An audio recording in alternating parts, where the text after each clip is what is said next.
Muy buenas a todos, compañeros y compañeras, bienvenidos a un nuevo vídeo de Aquarium Blog. En este caso tenemos el episodio 3 del podcast El Poder del Agua, con un gran invitado hoy, el señor Héctor Gutiérrez.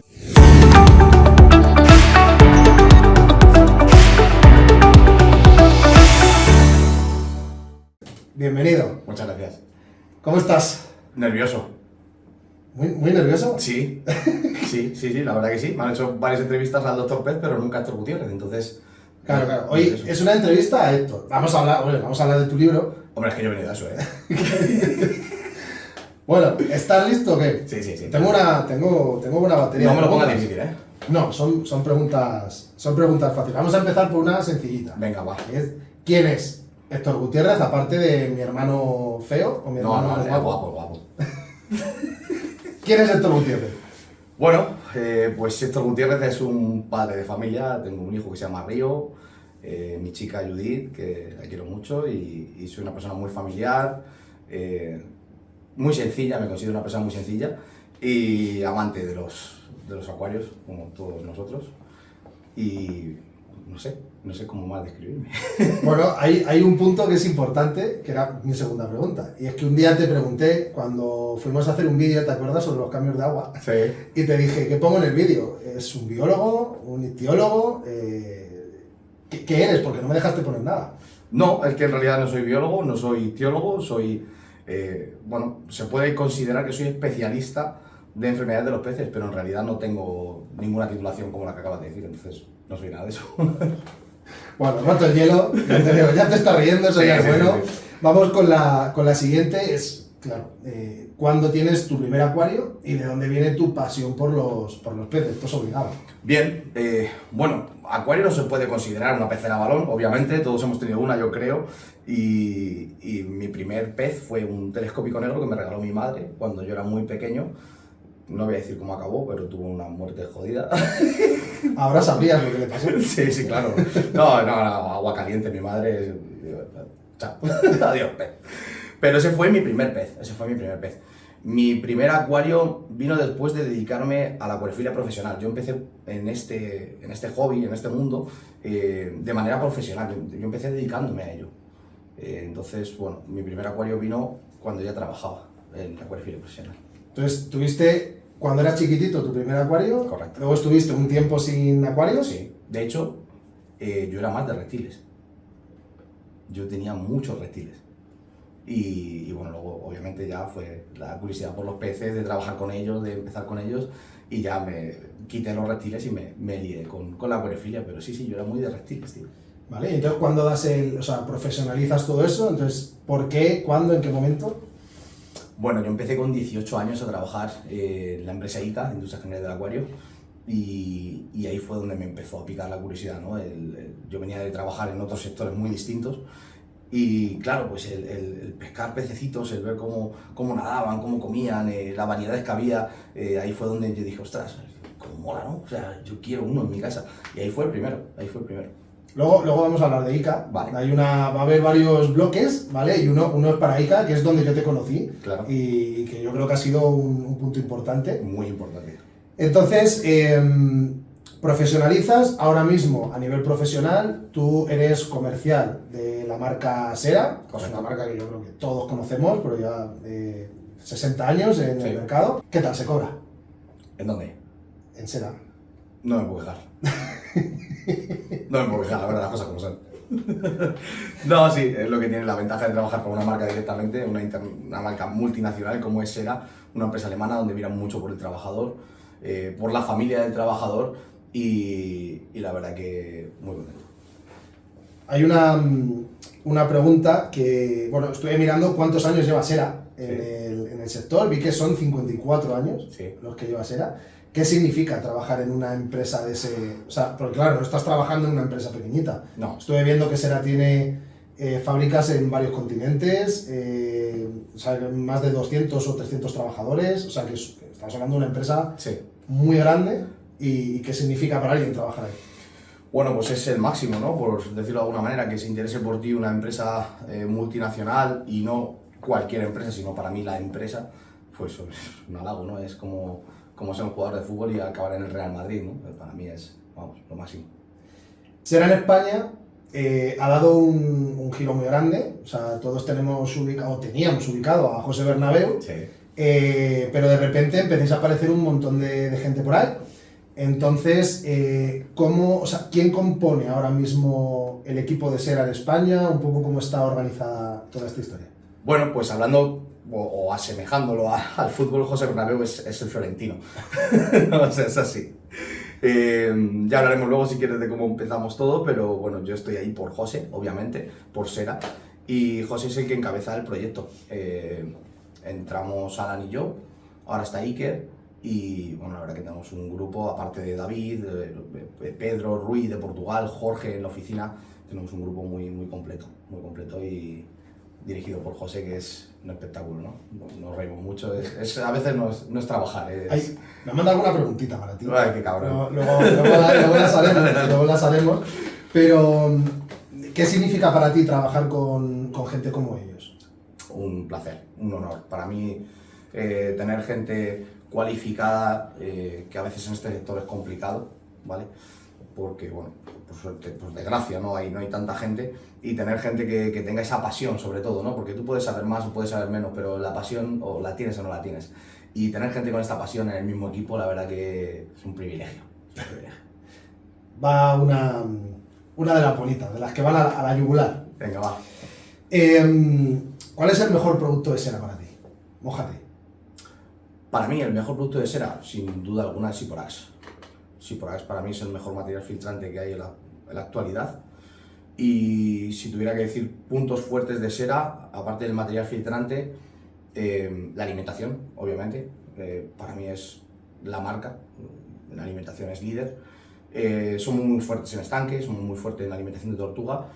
Y bueno, y otra de las cosas por las que ellos tienen Sera es por la medicación, ¿no? El Dr. Pez, medicación. Para mí la medicación de Sera no tiene nada que ver a las demás marcas. Hay marcas muy buenas, hay marcas con productos muy buenos, pero la medicación de Sera es esto. Creo que la has podido comprobar tú, ¿no? Sí, bueno, de hecho la estamos usando ahora mismo, sí. En este tratamiento que tenemos aquí, y haremos un vídeo de esto. Haremos un vídeo porque ha funcionado muy bien el tratamiento. Ya que hablábamos de medicaciones, aunque luego lo vamos a tocar en el libro, ¿por qué? Hay mucha gente que habla de que han desaparecido muchas medicaciones, de los Sera ha sacado nuevos medicamentos y ha cambiado algunos. ¿Qué ha pasado para la gente que no lo conozca y que sepan por qué ya no están en el mercado esos productos? Hay cosas que son de sentido común, por ejemplo el Bactopur Direct, que todos le conocemos, todos tanto lo hemos usado. Es un producto que llevaba nifurpirinol. Nifurpirinol es un principio activo que se utiliza para las personas, las enfermedades cardíacas sobre todo, entonces es de sentido común que lo retiremos, porque si al final tú tienes un problema de corazón, vas al hospital y tú has estado en contacto con este producto, puedes en tu cuerpo generar resistencia, ¿no? Entonces es algo normal que se retiren ciertos productos. Otros de ellos se han retirado solo en algunos países y otros siguen estando a la venta. Entonces, bueno, hemos sacado por supuesto la gama Fitomed, que la gama Fitomed, pues otras muchas marcas también la han sacado, son productos naturales. Bueno, podemos discutir si son eficaces o no son eficaces, para mí sí lo son, pero obviamente no son tan eficaces como los químicos que ya conocemos, ¿no? Sí es verdad que Sera en ese aspecto se ha adaptado al mercado. O sea, en Portugal seguimos sirviendo de una manera o de otra, no se pueden servir todos los productos, pero sí esta gama, por ejemplo, y en los productos, los países donde se puede seguir comercializando, pues comercializamos los que sí se pueden, los que realmente son viables, ¿no? Como he dicho, el Bactopur Direct, muchos diréis, joder, qué fastidio, ¿no? Por no decir otra palabra, que ya no le tenemos, pero tiene su lógica y es de sentido común retirarlo. Pero sigue habiendo Bactopur. Sí, pero no el Direct. El Bactopur Direct, desde la pastillita amarilla, el famoso, el de toda la vida, el que hemos usado y curado un montón de enfermedades bacterianas, ¿vale? Ya no está. ¿Cuál dirías que es, esta si te tenías que mojar mucho más? Dale, vamos a ver el juego. ¿Cuál es para ti el peor producto para ti? No quiere decir que sea malo, sino que a ti no te guste. No podría ser todo bonito. Bueno, a ver, quizás yo no sea un experto en este tema, ni mucho menos, tú me conoces perfectamente, pero quizás, los aditivos para las plantas. Los abonos. Los abonos, correcto. Quizás sea, digamos, el punto a mejorar de Sera. Sí. Estoy de acuerdo. Creo que estoy de acuerdo contigo en que ahí Sera tiene que dar un saltito. Sí. Hay que dar un saltito. Y dentro porque fue hace nada Interzo, y en Interzo se presentaron novedades. ¿Cuáles son novedades que saca Sera? O si puedes adelantar algo que vaya a venir más adelante. Bueno, las novedades sí las puedo decir. Las novedades, de hecho, las hemos mostrado. Hemos sacado los paquetes de limpieza nuevos que están funcionando muy bien, de hecho, ya están sirviendo. El nuevo restyling de la marca, que hemos empezado primero por la gama de estanque, el logotipo nuevo. Y bueno, hay algunas gravas nuevas también. Hay muchas cositas que parece que no, pero van a ser top ventas en la acuariofilia. Y bueno, lo que está por venir, pues tampoco lo sé. No puedes adelantar. No, de verdad, no. Un poquito. No me quiero hacer el interesante. Un filtrito nuevo. Ojalá. Unas pantallitas de luz, no sé. No lo sé. No, te soy sincero, no lo sé. O sea, de verdad, sé lo mismo que tú en ese aspecto. Bueno, vale. Vamos a dejar Sera ahí. Bueno, no lo vamos a dejar aquí, porque es que no la tengo la pregunta, pero claro, ha venido Josecito. Qué cabrón, y bueno, me decía una pregunta que quería hacerte, José, piensa que es tu jefe el que te la hace. Sí. Ahora a responder. Y es, ¿qué crees que te aporta Sera a ti en tu trabajo como doctor Pez? ¿Y qué le puedes aportar tú a Sera como trabajador de la empresa? Bueno, yo creo que es una gran simbiosis, la verdad. Creo que ellos me aportan mucho más a mí que yo a ellos. Es una marca reconocida internacional, multinacional, y me aportan muchísimo. Yo, pues humildemente, aporto pues, mis conocimientos. Creo que mi don de gentes, a veces, con las tiendas, con gente del gremio que ya conocemos hace mucho tiempo, y sobre todo, o creo yo, con mi asesoramiento en cuanto a la salud de los peces, ¿no? Entonces, bueno, yo creo que ahí sí le doy yo un puntito a la marca, pero ellos me dan mucho más a mí, desde luego. Esa es buena. Sí. me ha hecho alguna otra, luego te hago otra de Josecito que me la ha mandado también. Vamos a dar el salto al Dr. Pez. Vale, entonces la primera pregunta es obligada. ¿Por qué Dr. Pez? Bueno, pues todo empezó cuando yo empecé a dedicarme a las enfermedades de los peces.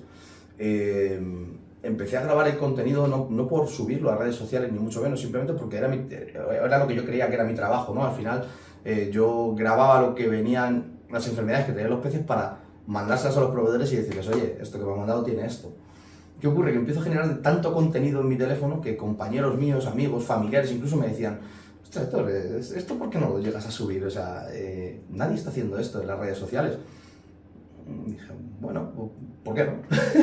Y empecé subiendo un poquito de contenido en Instagram. Y un ex compañero mío, Javi Maya, de aquí le mando un saludo muy grande, cuando ya empecé con Instagram y demás, ¿cómo me llamo, tío? ¿Qué hago? ¿Cómo hacemos? Bueno, pues mira, Doctor Pez, pues mira, pues guay, pues Doctor Pez. Y ahí fue todo. ¿Eres consciente de que el primero, uno de los primeros grandes foros de la acuariofilia hace años era Doctor Pez? Doctor Pez. Correcto. A mí me hizo mucha gracia cuando te conocí y el Dr. Pez y dije, hostia, me fui como 10 años atrás en Sí. La vida de los acuarios. De hecho, mucha gente me ha llegado a preguntar, pero tú eres el del foro. No soy el del foro, no tengo nada que ver. De hecho, una vez hablé con este hombre, no recuerdo su nombre, soy malísimo con los nombres, perdonadme.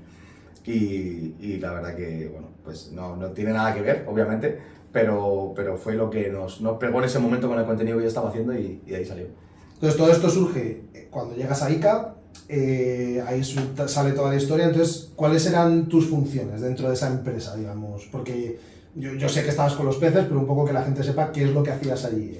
Bien, yo entré en ICA muy jovencito, y me tiré, bueno, luego salí de ICA por una serie de circunstancias, vino una crisis tremenda que todos conocemos, 2006, 2008 creo que fue, y luego volví a reincorporarme, me volvieron a llamar porque era uno de los pescadores que más rápido pescaba, que mejor sacaba las bajas, curiosamente, ¿no? Yo tenía 18 años en aquella época. Y bueno, luego volví a entrar en ICA, no me acuerdo la edad, era muy jovencito también, fueron un par de años de intervalo. Y empecé como uno más, empecé pescando peces. De ahí fui a la parte comercial, porque yo he hecho trabajos de comercial anteriormente y dije, bueno, pues si has vendido, pues también puedes vender peces.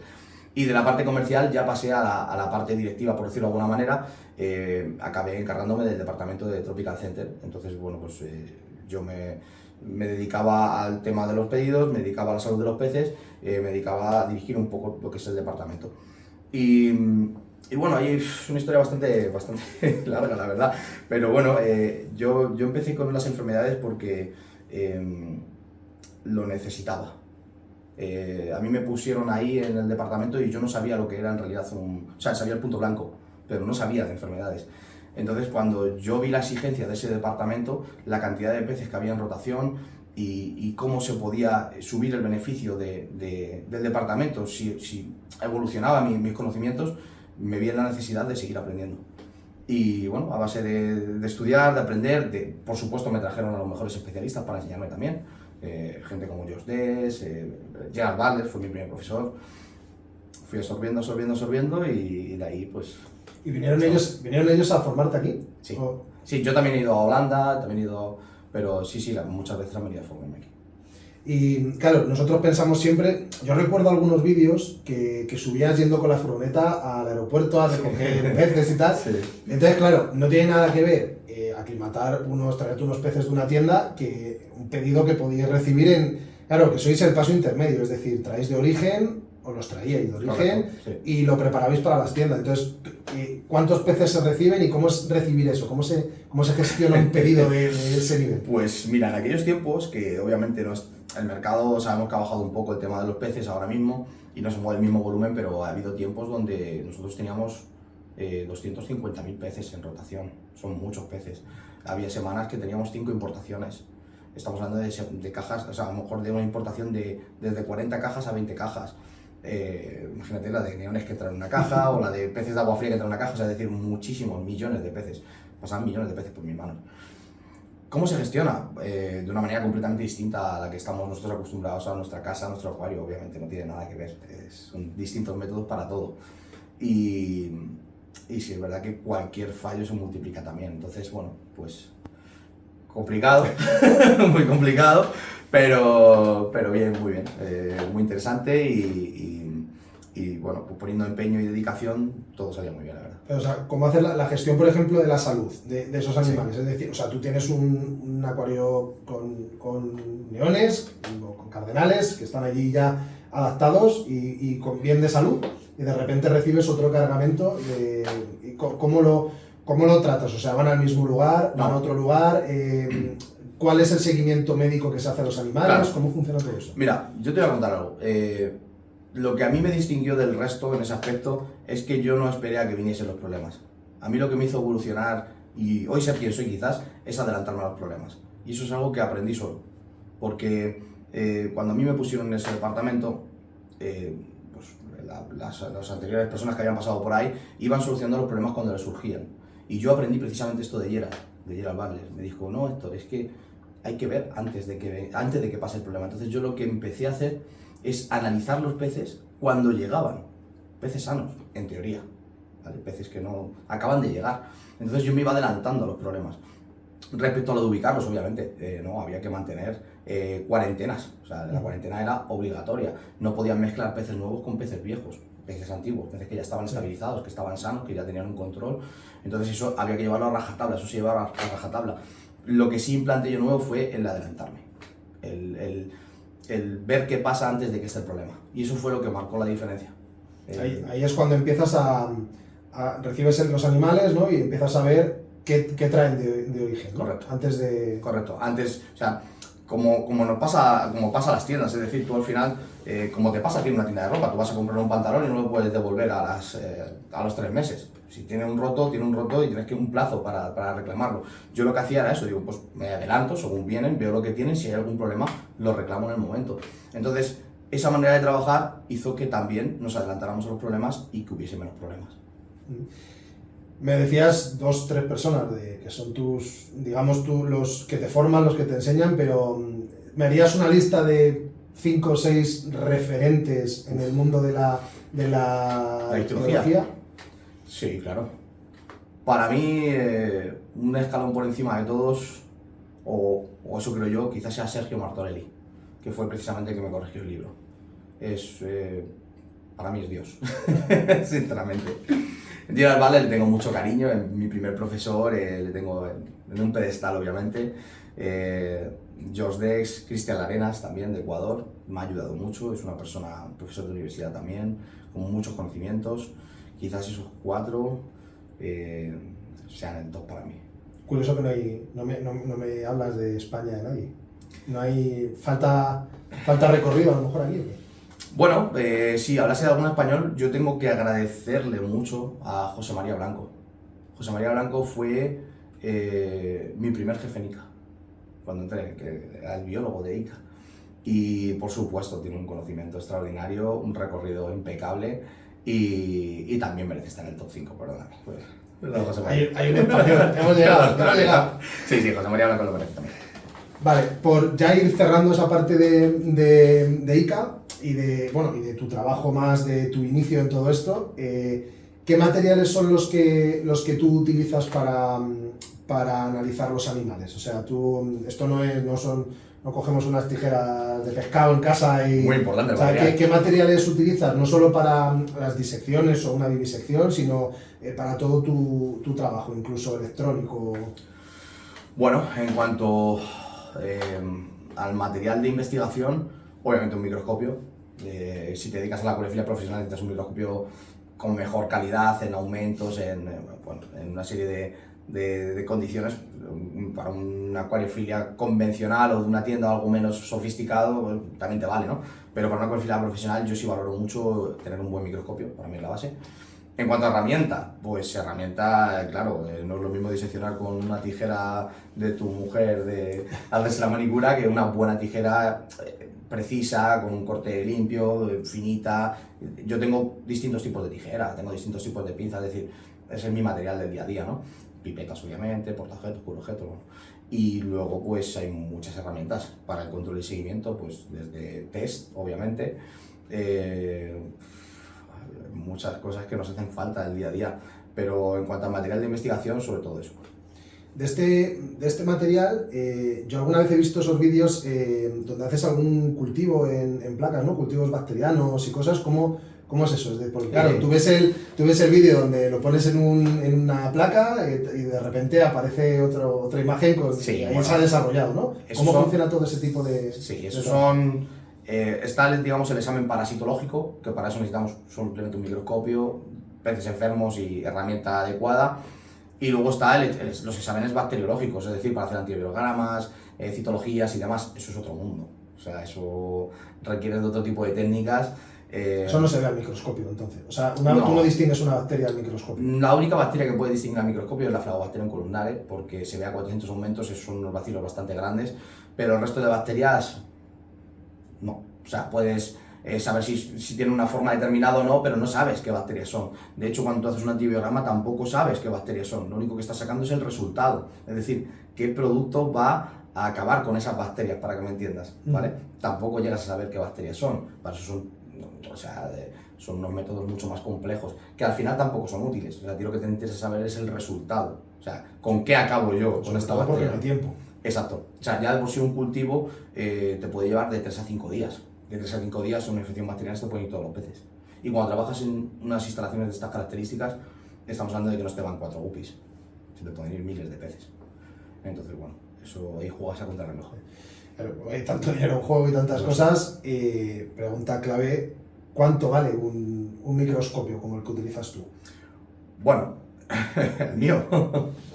Como el que utilizas tú, de ese estilo, obviamente, ¿no? A ver, en los microscopios esto pasa como con los coches.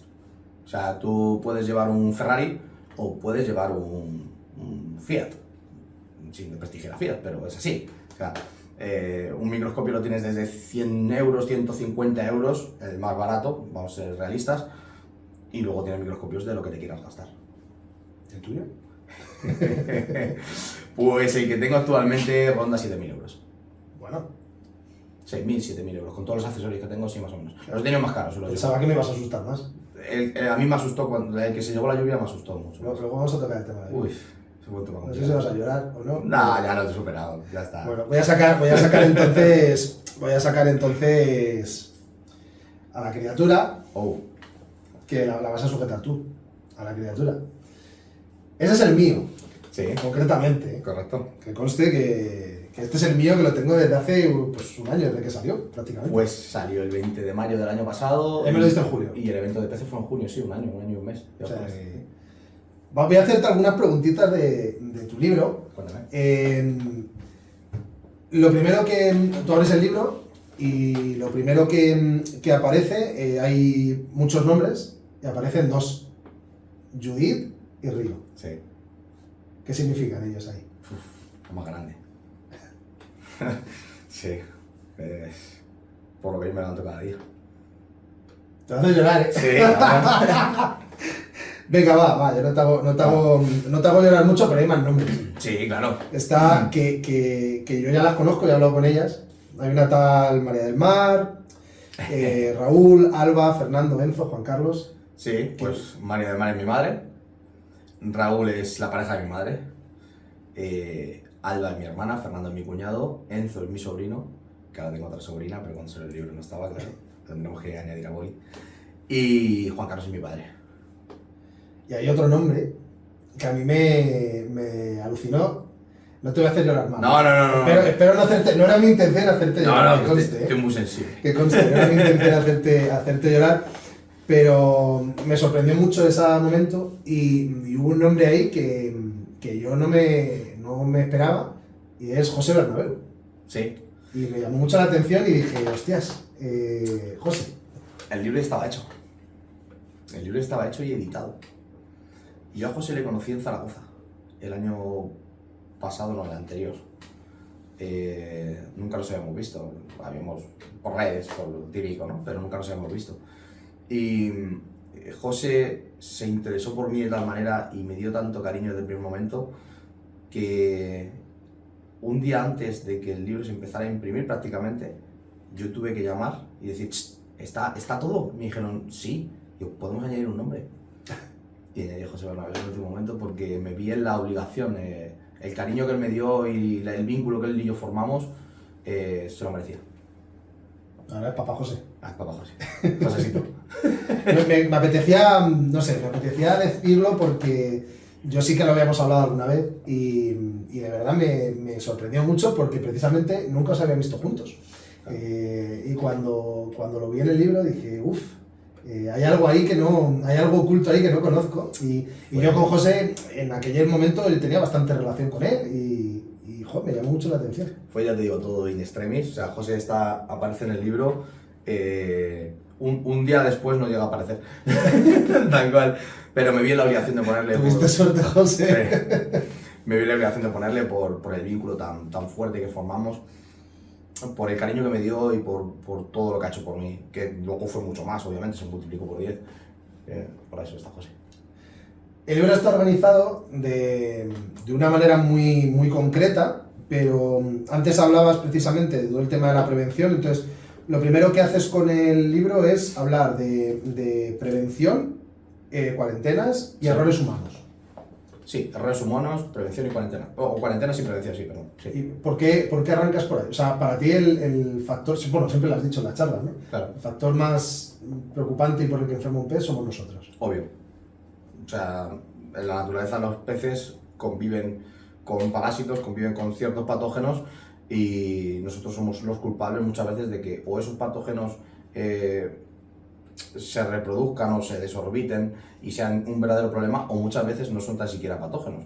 Simplemente somos nosotros con nuestras malas decisiones o múltiples decisiones en muy cortos plazos los que acabamos con los peces. Por eso empiezo hablando de los errores que no se deben cometer, porque creo que el principal problema de que se mueran los peces somos nosotros. Luego organizas comportamiento, lo tengo aquí apuntado, síntomas y técnicas de disección. Son los siguientes 3 capítulos. Sí. ¿Por qué ese orden? O sea, empiezas hablando de los comportamientos en vez de empezar hablando de soltar y decir, venga, os voy a dar las enfermedades aquí y os las voy a disparar a bocajarro. Bueno, porque creo que al final lo más importante es detectar las enfermedades a tiempo. O sea, la diferencia la va a marcar el tiempo. Cuanto más pasa el tiempo y la enfermedad avanza, es como las personas, menos posibilidades tenemos de salvarnos, ¿no?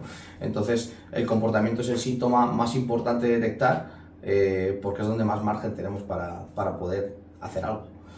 Los síntomas luego ya son síntomas más avanzados, que ahí ya tenemos un verdadero problema, Y luego ya técnicas de disección, pues es cuando ya tienes que ver qué pasa. Es el momento El chungo. momento clave. Luego hablas hablas de disección Ujú, y después de eso hablas de infectaciones e infestaciones ujú. y las divides por partes del cuerpo. Esto lo digo porque es muy curioso, porque pareciera que el libro, todo, como que los temas van dando círculos, ¿no? Se van volviendo al mismo punto, pero ninguno de los apartados es igual que el anterior. Sí. Es muy curioso. Entonces, por explicar a la gente cómo utilizar tu libro, por qué tiene ese orden todo lo que cuentas ahí. De hecho, el libro tiene una de las primeras páginas que es un manual de instrucciones de cómo utilizarlo. No es una novela, no es un thriller, no es una guía de consulta, ¿no? Sí es verdad que los primeros capítulos que hemos hablado pues son interesantes leértelos, sobre todo cuando estás empezando y no cometer este tipo de errores, pero luego al final es una guía de consulta.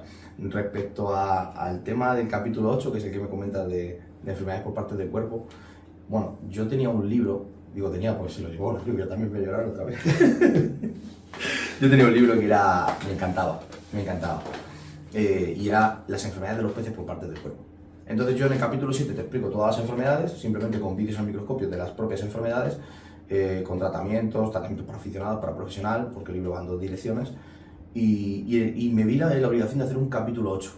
El capítulo 8 era enfermedades de los peces por parte del cuerpo, porque si yo tengo un problema y lo tengo localizado, ¿por qué tengo que ponerme a buscar en el libro? Ostras, me voy a la piel, enfermedades de la piel, y es muy rápido, muy efectivo. O sea, yo con ese libro me encantaba porque y tenía un problema y hacía brum, aquí, este. Entonces dije, eso lo quiero yo en mi libro.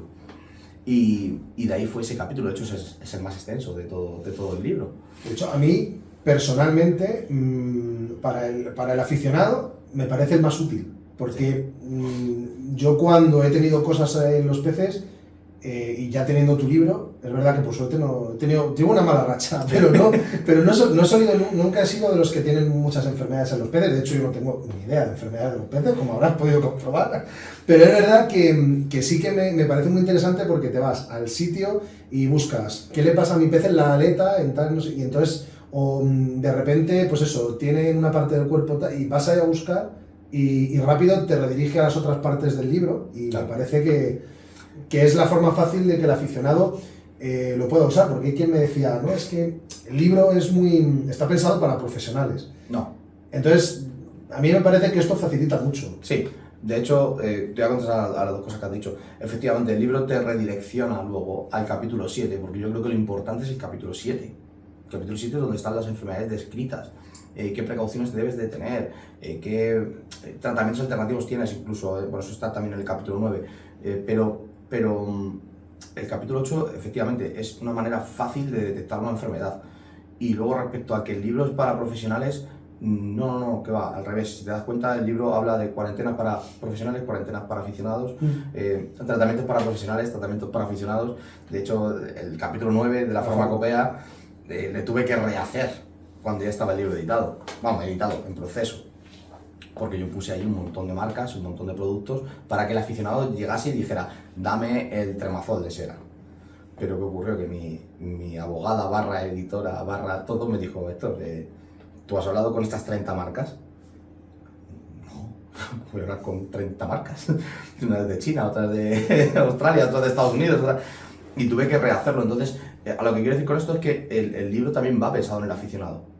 Yo al aficionado le digo por qué producto debe preguntar, sin decirte la marca concreta ni el producto concreto, pero te digo qué tienes que decirle de la tienda. Entonces, va en las 2 direcciones. Puede parecer muy técnico en algunas ocasiones, pero es que hay cosas que no se pueden decir nada más que por su nombre. Yo creo que el libro, en realidad, lo he hecho de una manera no muy técnica, o eso es lo que he intentado, ¿no? Eso es lo que ha sido mi intención, hacer algo que todo el mundo pudiese comprender. Era uno de los fines del libro. Y ahora me estabas casi respondiendo la pregunta que te iba a hacer ahora. Bueno, la farmacopea ya queda ahí vista, que para mi gusto es una de las mejores partes, porque es saber qué tienes que hacer con tu pez, porque en internet empezamos a ver siempre un mogollón de gente hablando de medicamentos, de tal, y no es fácil saber qué es lo que estás pidiendo, o incluso hablan de nombres comerciales, no todo el mundo sabe buscar los principios, ¿no? Y hubo personas que en un momento dado, no te diré quiénes son los pecadores, pero sí que a mí me dio que pensar, me decían, oye tío, Héctor antes de trabajar en Sera hizo su libro, y en su libro habla de principios y de nombres. Sí. Y desde que trabaja con Sera, solo habla de medicamentos comerciales de Sera.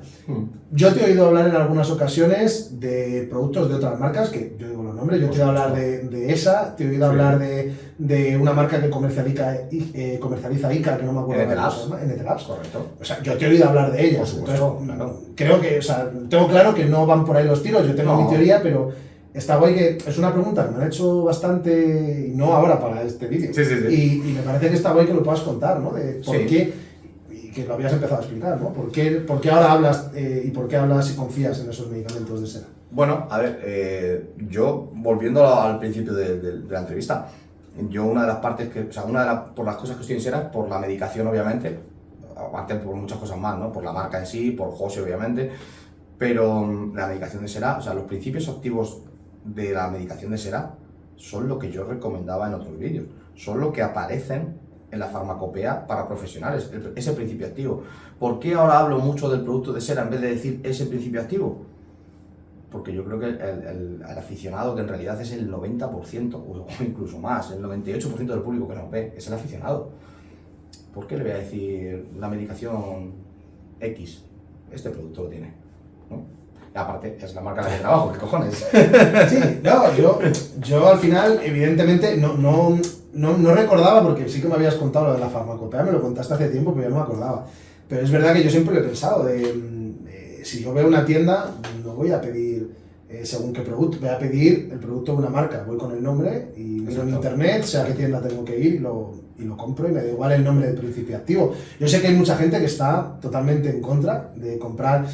Hace años los medicamentos de peces eran tan caros que la gente decía, es que por el precio me compro kilos del medicamento que necesito.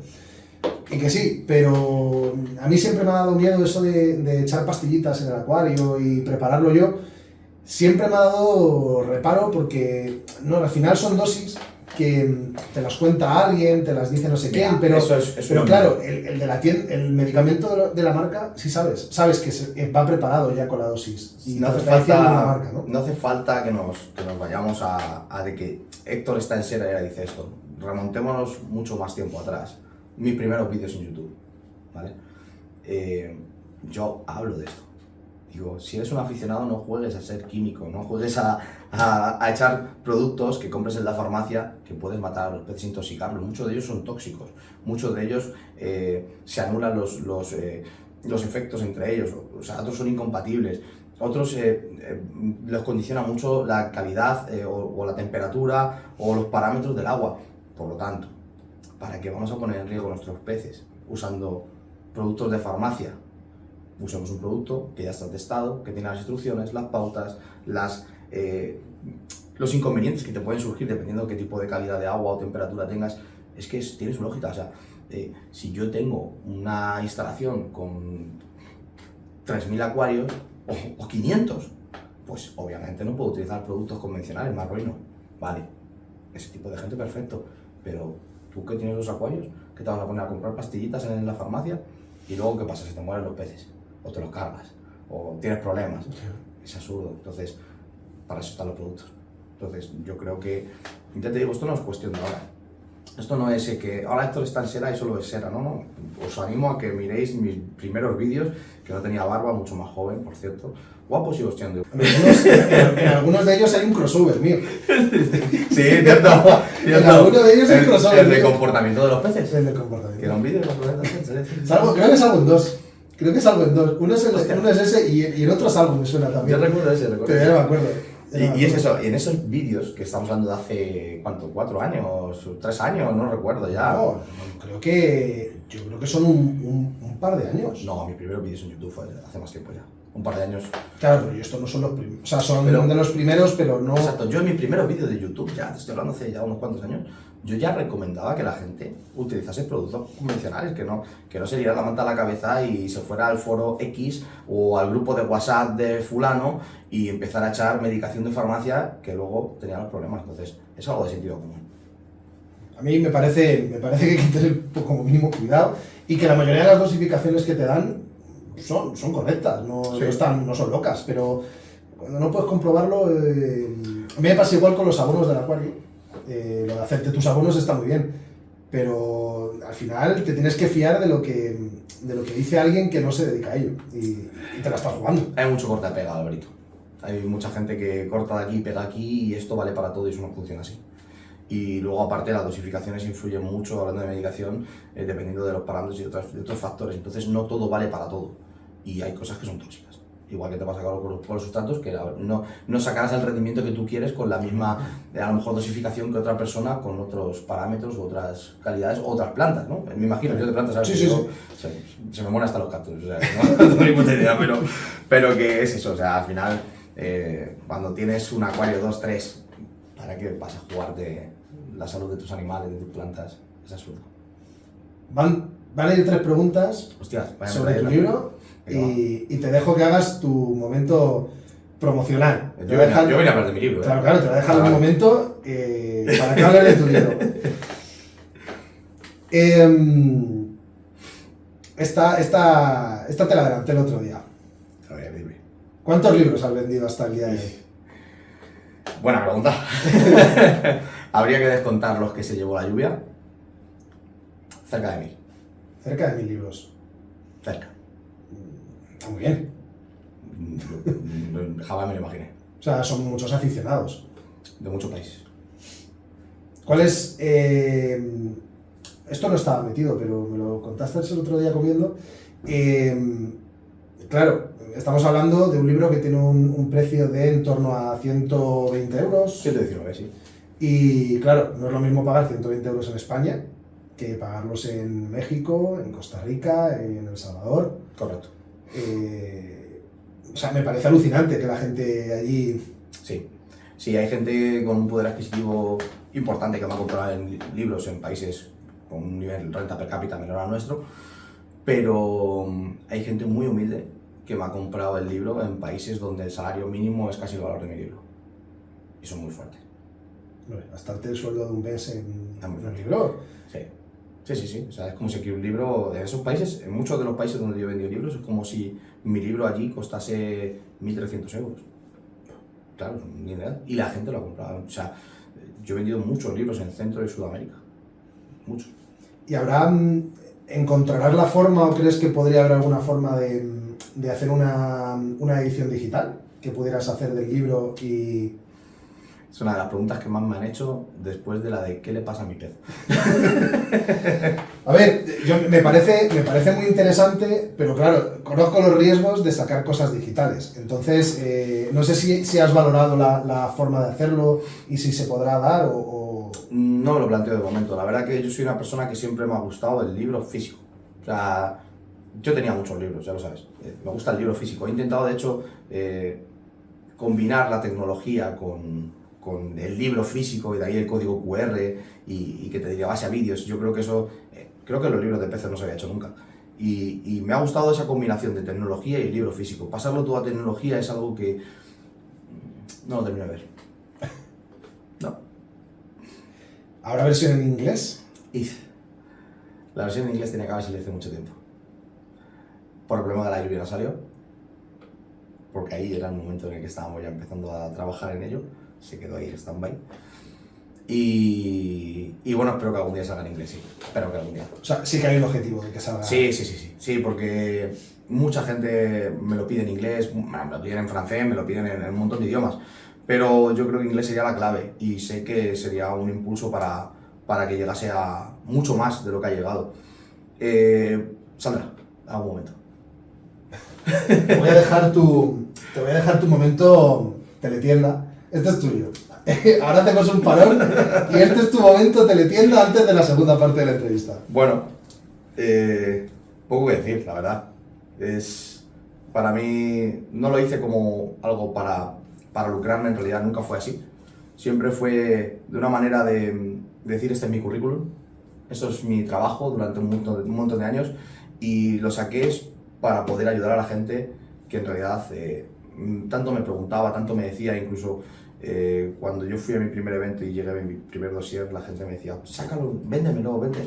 Y dije, bueno, pues vamos a hacer un libro. Entonces, nada, es como, ahora está feo que lo diga, pero es como un segundo hijo. La verdad estoy muy orgulloso de él. Creo que ya ha ayudado a muchas personas. Para mí es muy gratificante que la gente me diga, joder, gracias a tu libro he curado mis peces, gracias a tu libro he aprendido esto. Entonces yo ya estoy satisfecho, ya está. Este libro son, me dijiste, 7 años de curro Sí. para sacar el libro. O sea, es que no... Claro, la gente, a lo mejor pensamos en un libro, pero a ver quién es el chulo que se pega...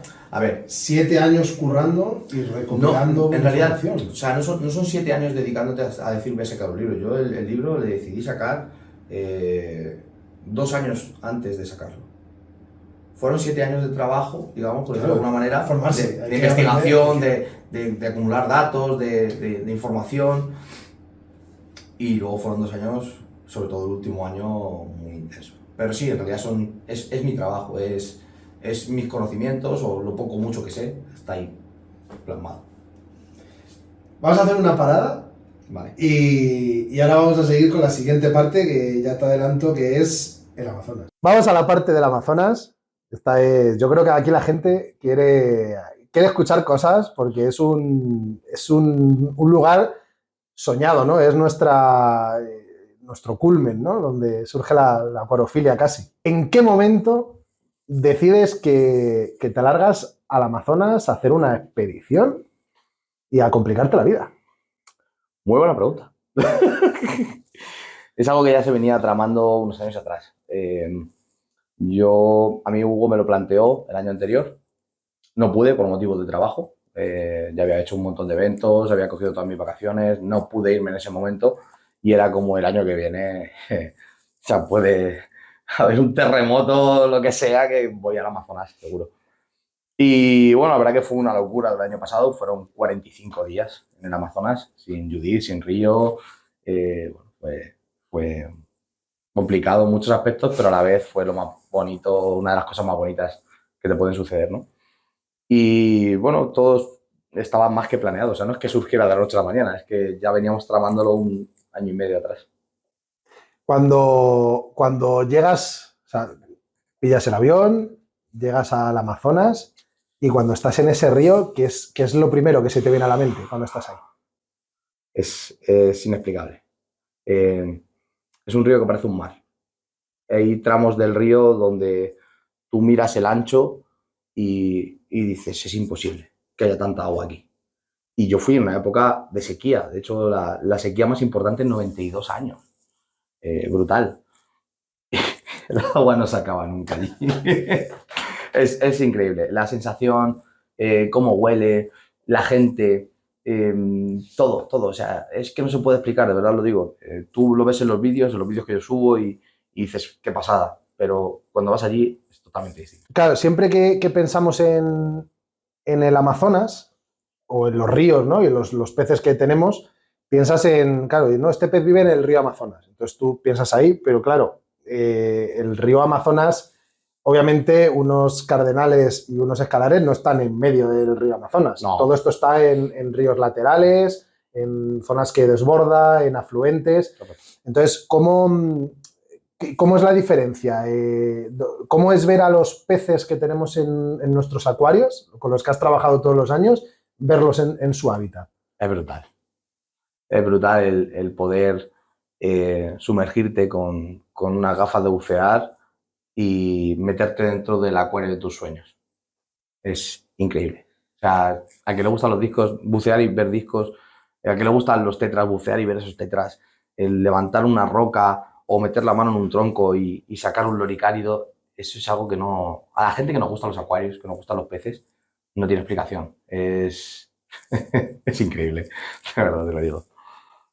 ¿Cuál es el lugar que más te gustó del Amazonas? ¿Hay un lugar que tuvieras que decir, este? Ay, tengo varios, porque es que el Amazonas, tú cuando dices el Amazonas, dices, bueno, es todo lo mismo, es selva y un río. No, no, no, no. Cada 2 kilómetros el río cambia el color del agua, cambia la vegetación, cambia todo, la temperatura del agua incluso. O sea, yo me baño en sitios donde el agua estaba ardiendo literalmente y me baño en sitios donde el agua estaba fresquísima. O sea, es todo tan cambiante. Hay sitios donde la arena es negra, prácticamente muy oscura, muy marrón, por decirlo de alguna manera, y hay otros sitios donde la arena parece las Maldivas. O sea, la zona de Niamundá, por ejemplo, es una verdadera locura. O sea, yo te cierro los ojos, Álvaro, te los hablo allí y te digo, ¿qué es esto? Y tú me dices, ¿esto es Maldivas? ¿Maldivas o algún sitio de estos del Caribe, de Indonesia, de donde sea? Y luego hay otros sitios donde son muy salvajes, muy salvajes. ¿Cuál es mi sitio favorito? Yo he ido a Igarapés, por ejemplo. Los Igarapés es lo que más me gusta. Los Igarapés son pequeños afluentes de ríos, que al final desembocan todos en el río Amazonas, en el río Trombetas, en ciertos ríos de allí del Amazonas. Pero los Igarapés son sitios de agua muy fresquita, donde no cubre mucho, donde hay mucha abundancia de peces. De hecho, tú te sumerges y es como meterte en un acuario, ves todos los botánicos, ves todas las raíces, ves los tetras nadar, ves un montón de peces. O sea, platidoras costatus en un tronco de repente bucear, un agujero, no sé, una platidora ahí, ¿sabes? Hay un igarapé que se llama Tierra Negra, me parece un espectáculo. Que de hecho sale en la cabecera de mi vídeo cuando yo hago con las manos así y tiro el dron para arriba, que sale todo lleno de nenúfares. Ese igarapé para mí tiene algo de especial. Y luego Niamundá y los altos de Niamundá, donde viven los Heckel, los discos Heckel, los Blueface y los Heckel normal, es un espectáculo, es arena fina, blanca, hay muchos sitios, Álvaro, hay muchos sitios, muchos. Cada uno tiene su peculiaridad y su magia. Entonces, bueno, hay sitios donde también, es verdad que, ostras, hay un sitio que Hugo le llama Garimpo, que es donde sacamos los mejores peces discos, con la barra muy gruesa, discos muy grandes, muy coloridos, royal, semi-royal. Está lleno de cocodrilos. Yo no he visto más cocodrilos ahí que en mi vida. De hecho, bueno, te paso algún vídeo. Ahora lo vamos a Sí, poner. sí, sí. Pero hay una. Sobre los cocodrilos, tengo dos vídeos. Uno que me encanta, que es un vídeo en el que lo dices que si tu mujer y tu madre te vieran allí, te habrían sacado de la oreja del Amazonas. Ese Garimpo. Sí, sí. Ese sitio es secreto, no se puede decir dónde está, solo lo conoce Hugo y algún pescador de confianza. Está muy adentro, son muchas horas de viaje, está muy rebuscadito entre la selva, que es donde digo que sacamos los mejores peces.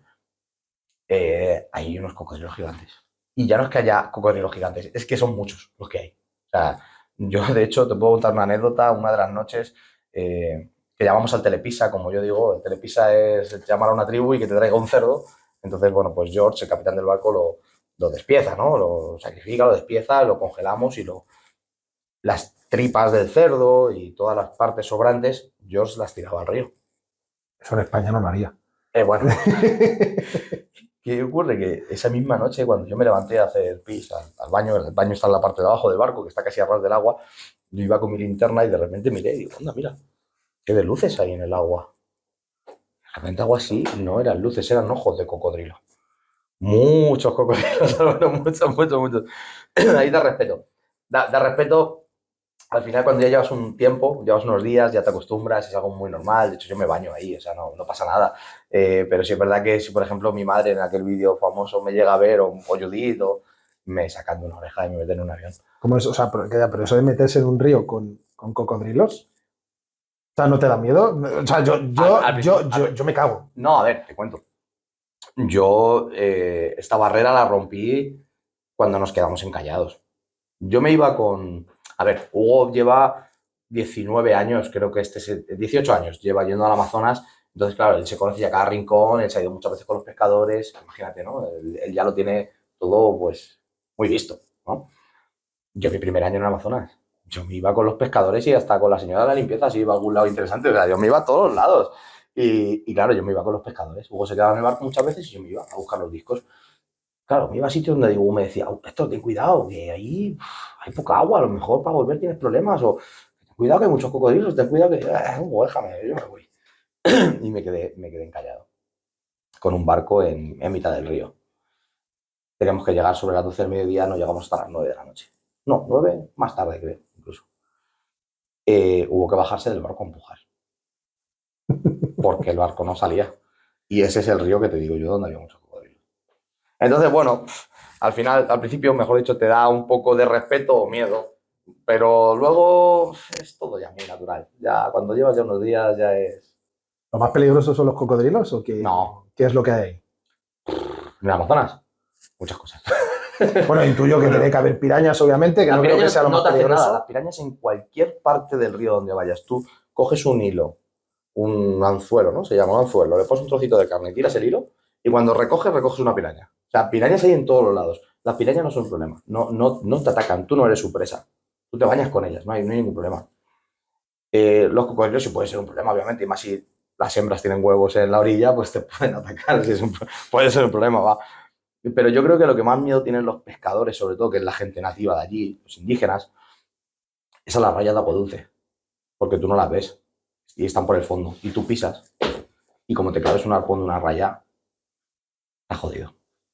De hecho, a mí me han llegado a contar de que ahí lo que hacen es que se beben una botella de callasa, de un trago, para desmayarse y no sentir el dolor inicial. O sea, imagínate el dolor que tiene que suponer eso. O sea, no te mueres, pero duele. Uf, tiene que doler muchísimo. Por lo que me cuentan, es uno de los dolores más inhumanos que hay. Sí. Me estás quitando las ganas. No, hombre, pero eso es la magia del Amazonas. ¿Hay arapaimas allí? Muchos. Porque, De hecho, porque yo una arapaima me preocupa. O sea, es un bicho que mide entre 2 y 3 metros. Sí. No somos su presa tampoco. Hay muchos, de hecho, yo los he visto respirar a la superficie y como cazar patos. No he visto coger un pato como tal, pero sí he visto cómo intentan cazar los patos. Y donde más los he visto son los mercados. Tú vas a cualquier mercado de la zona de Santarém, en este caso que es donde vamos nosotros, o cualquier pueblito de cualquier aldea, y en todos tienen los filetes de arapaima de 1,5 metros, 2 metros. O sea, hay muchos. Se comen. Es el pescado más rico de allí. El más caro también. Muchos. Y dentro de. O sea, pues al final, claro, pero todos esos peces tan grandes o no están en los igarapés, en los ríos No. pequeños, están todos en ríos grandes, ¿no? Ojo, en igarapés también hay peces grandes, ¿eh? Me refiero, no hay arapaimas, pero sí hay pacús grandes, ¿eh? O sea, hay buenos peces. Pero sí, claro, los depredadores más grandes están en los ríos principales, aunque también te los puedes encontrar en pequeñas lagunas que hay o en ríos secundarios, sí. Entonces, el Amazonas está repleto de vida. Vamos a ver, porque me has mandado algunos vídeos y los vamos a poner. A ver, ¿dónde te tengo por aquí? Y luego, ahora los vamos a sobreimpresionar para que la gente los pueda ver, pero aquí tengo uno en el que sales muy sexy con unas gafas de buceo. Cuéntanos, bueno, lo van a estar viendo, cuéntanos la historia de tu tatuaje que llevas en el pecho, ya que está. Porque es maravilloso. Bueno, es el logotipo de... Es que a mí me gustan muchos tipos de música. O sea, mis vecinos pueden estar pensando de que yo me voy a suicidar o que al día siguiente me voy de fiesta o que soy el más feliz del mundo. Escucho muchos tipos de música, entre ellas el rap. Entonces es el logotipo de un grupo de rap que se llama Natos Igual y bueno, pues es la calavera y el tema de rock and roll. Me atrevería a decir que eres fan de Guy Ritchie. ¿De? ¿De Guy Ritchie? No sé qué son. No, un director de cine. Snatch. Ah, es Nachi. Es que te pega todo. Qué cabrón. Bueno, en este vídeo que cuenta un poco a la gente lo que estamos viendo en un vídeo como este. Bueno, pues este vídeo precisamente es el igarapé de Tierra Negra que te digo antes. Aquí nada, sumerjo la cámara y puedes ver un biotopo amazónico espectacular lleno de ramas, de botánicos, de hojas secas y ahí tienes a los discos. Ahí tienes a los discos salvajes, nadando en su estado natural, protegiéndose entre las ramas. Precisamente este agua me llama mucho la atención los parámetros que me encontré en este río, porque el agua estaba a 23 grados. Normalmente los discos tenemos que tenerlos a 30, ¿verdad? Pues ahí estaban a 23 grados. Increíble, ¿no? Esto desmiente el mito, que es una pregunta que te voy a hacer luego, pero bueno, la vemos ahora. Lo hemos hablado muchas veces y obviamente hay una diferencia clara entre lo que es un disco salvaje y lo que es un híbrido o un disco doméstico. No tiene nada nada que ver. Bueno, depende de cómo lo miremos. Explícalo. Al final, todos vienen del mismo pez. Sí es verdad que los discos salvajes, para mi gusto, son mucho más duros que los discos domésticos. Todo tiene su explicación. El disco salvaje que sobrevive ha pasado por muchos depredadores que no se lo han comido. Es un disco rápido, es un disco fuerte, es un disco preparado para muchas cosas que el híbrido no. El híbrido ha nacido en palmitas. Le tenemos siempre con todo tipo de lujos. O sea, ese pez en la naturaleza no dura ni 2 segundos. Y ya no por la coloración, sino por la manera en la que vienen criándose durante mucho tiempo, ¿no? Entonces, para mí, es el mismo pez, simplemente que el salvaje es mucho más resistente, en muchos aspectos. Cuando yo veo este vídeo, obviamente lo primero que pienso es en el biotopo, es una de las partes que yo toco mucho. Entonces, claro, cuando montamos acuarios para discos, normalmente los acuarios que vemos de discos son acuarios con pocas ramas, muy desnudos. Sí. No ya hablo de acuarios de cría, sino acuarios dedicados a exhibir los discos en casa. No tienen nada que ver. Entonces, tú después de estar aquí, si tuvieras que montar un acuario para sacar el máximo potencial y disfrutar del disco con su comportamiento más natural, ¿cómo lo harías? ¿Un acuario de ramas, un biotopo o montarías otra cosa? A ver, a mí me encantaría, hablo de mí, por ejemplo, mi acuario ahora mismo está desnudo, no tiene nada, pero no tiene nada porque yo tengo las manos de madera, o sea, yo en realidad no sé montar nada, he intentado hacer algo y digo, esto es una porquería, al final me acabo, digo, toma, pues saco todo fuera. Pero sí, yo creo que se pueden hacer acuarios muy chulos para discos con ramas, con raíces, incluso con rocas, porque a veces nos pensamos que el Amazonas es todo tierra y palos, pero no, también hay rocas en el Amazonas. Entonces, claro que se puede recrear un biotopo chulísimo para discos, donde ellos además seguramente estén, hablando de los salvajes, mucho más tranquilos y se adapten mucho mejor con ese tipo de decoración, por supuesto. Vale, vamos a ver otro por aquí. Espera, le voy a quitar la música. Sí. Luego ya, que si no Bueno, me van a nada, saltar todas las cosas. este vídeo simplemente es una recopilación de precisamente lo que hablábamos antes, eso es Garimpo, donde vamos a recolectar los peces. Ahí iba yo con Moisés, un gran amigo. Ese es el barco en el que nos quedamos encallados, precisamente. Y bueno, esto es precisamente lo que hacíamos, ¿no? La recolección de los discos en lugares muy remotos y afluentes del río Amazonas. Eh, Nada, y en este vídeo la verdad que ese día hacía un calor terrible. Ese día yo me quería morir porque no sé cuántos grados que hacía, pero en una barca parado ahí seleccionando discos. Uf. Estamos hablando de que todo lo que se ve seco alrededor es el nivel que falta de agua, porque Sí. porque vosotros vais en temporada seca, digamos. En la bajada del río. Sí, sí, cuando el río empieza a descender. Para poder pescar los peces, los discos en este caso, el río tiene que bajar. ¿Y por qué tiene que bajar el río? Porque tú no puedes pescar un disco a más de 1,5 metros. No, no, es imposible. Se te van. Entonces, en lagunas y en afluentes donde el río ya está más bajo y tiene entre 50 centímetros y 1,5 metros, los pescadores sí pueden pescar los peces. Por aquí tenemos otro. Bueno, mira, eso es una de las aventuras que hacíamos Hugo y yo, precisamente cuando no tenemos expediciones y viene gente con la que hacemos turismo, pues nos vamos a recolectar peces de otra manera. En barco de línea o nos metemos adentro en selva donde no podemos llegar con el barco nuestro, por eso tenemos que utilizar coches, motos y bueno, pues en este vídeo precisamente, si no me equivoco, es un vídeo donde Hugo está seleccionando peces y yo luego encima tengo un perezoso justo encima nuestra. Es algo... He visto un escalar. Sí, claro. Esto es siempre los Altum. O sea, ¿aquí hay escalares o hay Altum? Hay escalares. Hay escalar, porque el Altum estamos hablando del Orinoco, que no tiene nada que ver. Sí, hay más afluentes u otros ríos donde también hay Altum, dependiendo la zona.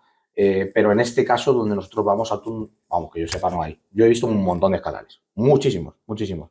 De hecho, ya has visto, salía uno ahí de que se metían en las mismas cubas con los discos están por todos los lados. Están por todos lados. ¿Y cómo seleccionáis? O sea, ¿cuál es el...? Bueno, el sitio es espectacular. Este es una burrada. Sí. O sea, es una auténtica locura. Sí.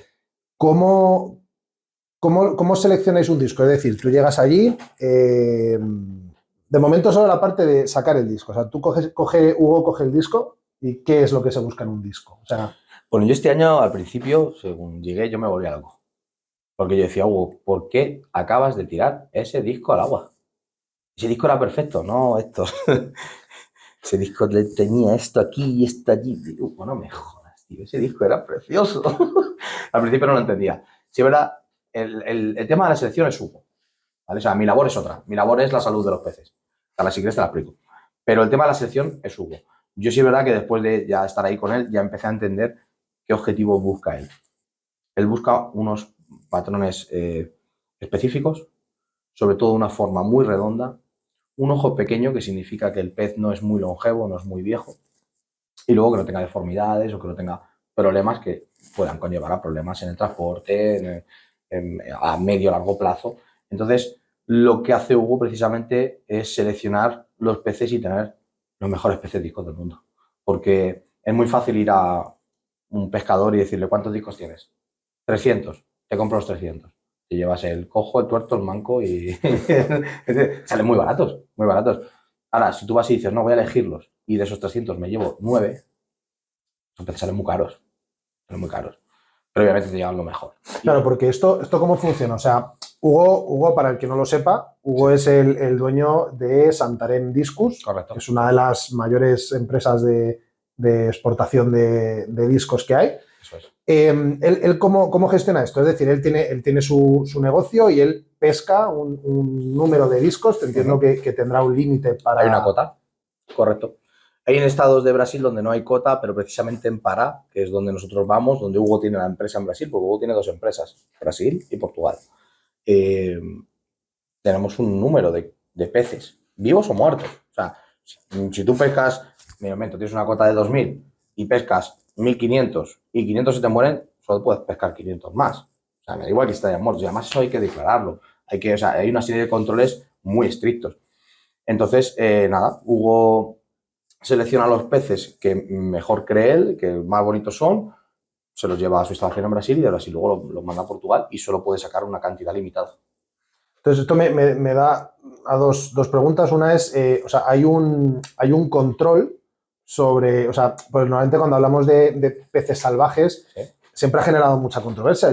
Yo soy el primero que nunca le ha gustado el tema de sacar peces Vamos a de su rebatirlo. medio. Vamos a rebatirlo. Entonces, me parece importante porque yo esto lo he hablado muchas veces con Alex, Sí. de la importancia que tiene para esos pescadores que se cuide el medio en el que están, para que... Bueno, Pero eso tiene su trasfondo, Alberto. Entonces, qué opinas tú? O sea, obviamente, Sí, obviamente estás de acuerdo. No, pero es que además, si tú vas allí, lo vas a entender mucho mejor. Del río Amazonas se pescan al día toneladas de peces. Te estoy hablando de arapaimas. Lo hemos hablado antes. Te estoy hablando de Oscar. Te estoy hablando de peces de acuario que tú ves en los mercados. Toneladas diarias. Son peces para consumo. Lo que se saca de peces ornamentales en los ríos es un 0,02% en comparativa de lo que se saca para consumo. O sea, date cuenta, ¿no? Y son peces igual, Aloro. O sea, lo que pasa es que nosotros estamos acostumbrados a verlos en los acuarios. Bien, ¿en qué repercute todo esto? Que un pescador saque, elemento, 100 kilos de peces para comer, se le paga 1. Que un pescador saque 300 peces y que se lleven 10, se les paga 100. ¿Entiendes? Entonces, al final estamos retirando muchos menos peces de la naturaleza para ornamental, que encima no nos los vamos a comer, no los vamos a matar, los vamos a dar una buena vida, los vamos a cuidar, los vamos incluso hasta a reproducir. Entonces, hay mucha desinformación en todo esto, mucha. No, es que estáis retirando peces del medio ambiente y esos peces deben vivir en libertad. Vale, pero es que para eso hay cotas, igual que aquí las tenemos en el campo, con los animales que cazamos en el campo, también las hay en el río. Y esta gente vive de ello. Y es más, esta gente vive muy bien precisamente de este tipo de negocios de los peces ornamentales. Ellos, cuando se acaba esta época, que es muy poco tiempo, se dedican a pescar peces comestibles. ¿Entiendes? Y probablemente se coman también los discos si los pescan. De hecho, tienes un vídeo ahí que te ahora lo vamos a ver. Muy polémico, que en su día se hizo muy polémico. O sea, ¿cuál es? Yo no veo nada malo en todo esto. Tienes una cota, la respetas, encima no se saca la misma cantidad, ya te digo, o sea, la comparativa es terrible. O sea, a mí, yo cuando veo esos filetes de arapaima en el mercado, me traslado además al acuario de Zaragoza, a Faunia, donde los veo ahí nadar y digo, esos pedazos de peces. Y se comen diariamente, tío, se comen. Pero es que es normal. Es normal que se coman. Aquí nos comemos los peces que tenemos en nuestro medio en el que estamos. Ahí también. Entonces, ¿qué problema hay? Que una parte de esos peces, que encima es una minucia, no se coman ni vayan por un acuario. Yo es que no veo ningún problema, de verdad. Porque no hay muchas empresas, o sea, está Muy Hugo, pocas. está Santarém, pero no hay muchas empresas que se No, dediquen a no. hacer A esto. ver, ahora hay más que hace 10 años, yo por lo que me cuenta Hugo. Pero no es un negocio fácil. O sea, es decir, no es un negocio nada fácil. Tú meterte en el río, el sacar peces, el transportarlos, el mandarlos, los costes que llevan, los aranceles, las aduanas, los permisos. Los permisos es algo tremendo. O sea, no a todo el mundo le dan los permisos. Cuesta mucho, mucho tiempo conseguir permisos. O sea, no es un negocio tan fácil. Entonces, ¿Esto cómo funciona? O sea, Hugo vais allí, él obviamente entiendo que tiene primero seleccionadas zonas de dónde quieres traer esos discos, que eso lo habrá llevado, pues eso, los 18 años que lleva allí pescando, y tiene acuerdos con pescadores de las zonas, le preparan los, o sea, porque cuando llegues allí están como en cajas de cartón, o sea, de cartón, de madera, sí, sí, sí. y esto, o sea, como que os están esperando, ¿no?, a que lleguéis a seleccionar los discos. Es complicado. Hasta donde puedas contar, ¿eh? No. Ya hablaremos con Hugo y que No, cuentes luego lo que quiera. Hugo Pero... no tiene problema en contártelo tampoco, ¿no? Me refiero que es complicado porque la mentalidad de esta gente es distinta a la nuestra. Los europeos queremos algo y lo queremos ya. Ellos no. Ellos van tranquilos. A ellos tienes que decirle, venga, sal, vete a pescar, venga, que traigo dinero, que esto no lo ganas tú, venga, vamos. Es muy complicado, allí todo funciona muy despacio. Yo la primera vez que llegué a Amazonas y vi que en hacer una gestión que aquí en España tardaba media hora, allí tardaba 2 días, y decía, ¿cómo puede ser esto? O sea, es otra mentalidad. Ellos, aparte, ya si lo trasladamos a la parte indígena, ¿no? Están acostumbrados a que no pasan hambre. Ellos tiran así una caña o un salabre y sacan peces y comen. O cualquier cosa terrestre que haya, se la comen. O sea, no pasan hambre. Ellos viven el día a día. No tienen preocupaciones de tendrán las suyas, ojo, y serán muy importantes para ellos, pero me refiero, no tienen preocupaciones como nosotros del mismo estilo, ¿no? Entonces, no es ir y ya tienes los peces preparados. No. Es ir, tienes que llamarles, tienes que ir a verles, ¿tienes peces? No, mañana salgo a pescar, venga, pues a pescar, mañana venimos. Y al final sí, Hugo tiene contactos, tiene pescadores de hace mucho tiempo, pero es un trabajo muy laborioso. Y tienes que estar muy encima y muy complicado. Luego tenemos pescadores de confianza, por ejemplo como Moisés, que sale en alguno de mis vídeos. De hecho, sale en la cabecera de mi vídeo, que incluso se viene con nosotros y vamos a sitios y pescamos con él y bueno, es distinto. ¿Solo toca discos Hugo? O sea, me refiero, no hay loricáridos, no, todo eso no lo pesca. No. Hugo se dedica al disco. Hugo tiene una cota de 4.000 peces por la instalación que tiene. Eso va por el volumen de instalación que tú tengas donde almacenar, ¿vale? Donde tienen la cuarentena en Brasil. Dependiendo de los litros que tengas, tú tienes para tantos peces. O sea, no te dan la cota por... Por especies, ¿no? No. Te dan la cota. O sea, te dan 4.000.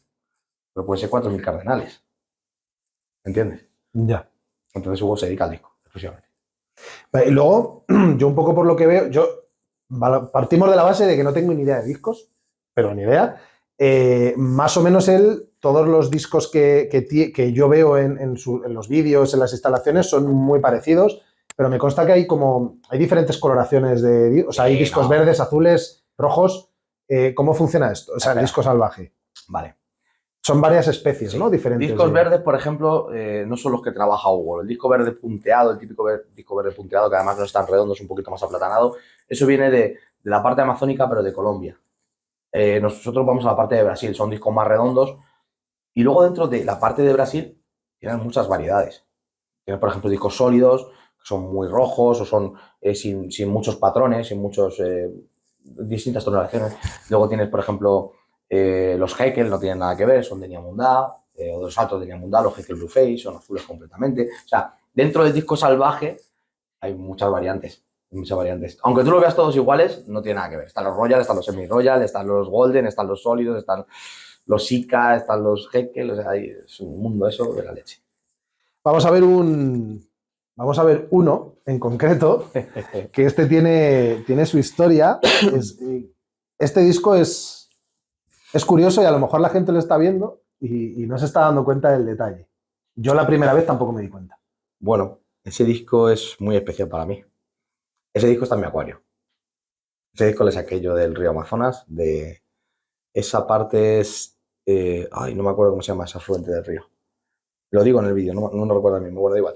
Le, le pesqué yo, Hugo le iba a lanzar al río, porque obviamente no es un pez que Hugo se lleve, pero yo dije, no, Hugo, escucha, olvídate, este pez se viene conmigo. Pero Héctor, ¿cómo habla él? Pero Héctor, si le falta, digo, que ese pez es mío, Hugo, que me le llevo a casa. Y ese pez está en mi casa, ese pez le falta la aleta caudal. Es un pez único en el mundo. No tiene aleta caudal, nació así, es un capricho genético. Y es mi pez favorito. Esto puede ser el inicio de una línea de discos en España, de discos sin aleta caudal, ¿o cómo va esto? Bueno, tengo que contar algo. Nos ofrecían mucho dinero por ese pez luego una vez en Portugal. Pero la respuesta fue la misma. Ese pez es mío. Olvídate, el dinero me da igual. ¿Cuántos peces te trajiste de esta expedición? Pues de este año tengo 3 en mi casa. Los anteriores son de la expedición del año pasado, del año anterior. De este año tengo 2 deformes. Este que pesqué yo y otro que pescó Junior, que en vez de tener la deformidad aquí, la tiene aquí. La tiene abajo, en la parte Sí, de que abajo. yo dije, bueno, pues también es un pez bonito, para mí no es un problema, hay que dar una oportunidad también, ¿por qué no? Y tengo este pez y el otro, y luego tengo uno que me eligió mi amigo Rogelio, de los que trajimos este año, que es un pez fabuloso, rojo, intenso, el más grande de todos, es un espectáculo. ¿Cuál es tu labor? O sea, tú te vas con Hugo allí. ¿Cuál es tu labor? O sea, entiendo que esto es una simbiosis, ¿no? De Sí. sumar ambos. Entonces, ¿qué es lo que le aportas tú a esa expedición y cuál es tu trabajo allí? Bueno, pues yo he hecho algo que creo que hasta ahora no se ha hecho, y es meter un microscopio en todos los lados donde vamos. Yo me dedico a investigar los distintos peces que sacamos en distintas partes del río, en distintos ríos incluso, y ver qué tipo de patógenos tienen, a qué es debido y lo más importante, cuando los recolectamos, cuál desparasitar y de qué manera desparasitar. Con esto conseguimos, en este caso Hugo, que venda los peces, aparte, más selectos del mundo, más sanos del mundo, porque ya están estudiados, los hemos desparasitado contra lo que en realidad tienen, y no contra algo que creemos, sino contra algo que tenemos demostrado. Y también adaptándonos al ciclo de vida de cada parásito que tiene, que eso es algo que la gente no habla, yo hablo mucho en mi libro de ello, creo que es muy importante, y es la manera de conseguir erradicar totalmente, o por lo menos o dejar una cantidad muy baja, posibles parásitos que al final pueden causar un problema cuando llegan a tu acuario. Y eso se llega a notar a tratarlos de esta manera y no de la otra. Aparte, en el cliente final, obviamente se nota. Mucho. Pero, Hugo, ¿eso se nota en la cantidad de bajas que ha habido en esta expedición, por ejemplo, y en la anterior? A ver, Hugo me aporta a mí mucho y yo creo que también yo le aporto mucho a él. Este año ha sido un cúmulo de cosas en las que hemos cambiado, desde la manera de transportar los peces hasta la manera de aclimatar los peces. O sea, han sido, en vez de una cabeza pensando solo, éramos 2 cabezas pensando. 2 opiniones distintas y contrastadas. Y además, Hugo y yo tenemos una relación, pues, como si fuéramos hermanos, ¿no? O sea, nos respetamos mucho, nos escuchamos mucho y eso hace que todo funcione mucho mejor. Entonces, claro, hemos cambiado muchas cosas este año que por supuesto, han dado mucha productividad. Estos animales los tenéis allí en Santarém, ¿no? Es donde tiene Hugo sus instalaciones. Sí. Y de allí viene todo a Portugal. O sea, ¿qué se hace? Vale, ya los habéis pescado los peces, los tenéis allí, los tratáis y automáticamente salen, se quedan en No. Brasil durante mucho tiempo. ¿Cómo funciona luego todo ese trabajo? Sí, eso es. Los recolectamos, los llevamos a la empresa de Hugo en Santarém y allí se pueden quedar, pues, por ejemplo, este año se han quedado casi 5 meses allí. No ha sido solo por la cuarentena, o sea, la cuarentena con un par de meses, 3, en algunos de los casos, vale. Pero en este caso, este año ha sido por un problema del IBAMA, que es quien regula allí las exportaciones, ha habido un paro tremendo, han sido una serie de problemas ajenos, obviamente, a nosotros, y se han tenido que quedar allí 5 meses. Pero lo normal es que se queden allí un par de meses, se adapten, se desparasiten y luego vuelvan, o sea, mejor dicho, vayan a Portugal, donde si hay que hacer alguna repetición del tratamiento, aparte de adaptarse, se hace allí también en Portugal y luego ya se ponen a la venta. O sea, no se pesca el pez del río, sale y se vende. No, eso es lo que se hacía y muchas veces se sigue haciendo en muchas empresas. De ahí el mito de que el disco salvaje es más delicado No, no es más delicado. Todo depende de cómo lo hayas pescado, cómo lo hayas tratado y cómo lo hayas transportado. ¿Vale? O sea, el disco salvaje, como ya hemos hablado, es más duro que el híbrido. Ha vivido en la naturaleza defendiéndose de 1000 depredadores. O sea, es mucho más duro que cualquier pez que tenemos en palmitas en nuestro acuario. Esto, una de las cosas que yo oí hace mucho, lo veía más con el Altum que con el disco salvaje, pero yo me imagino que lo extrapolarían a todo.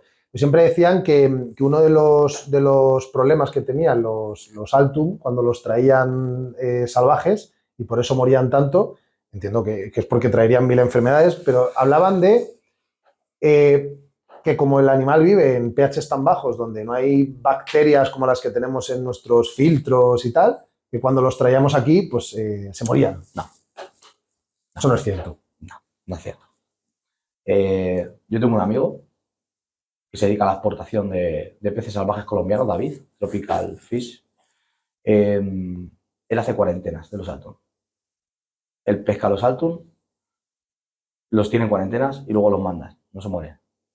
El caso es, tú no puedes sacar el pez de un río, someterle a estrés y transportarle al día siguiente, someterle a más estrés.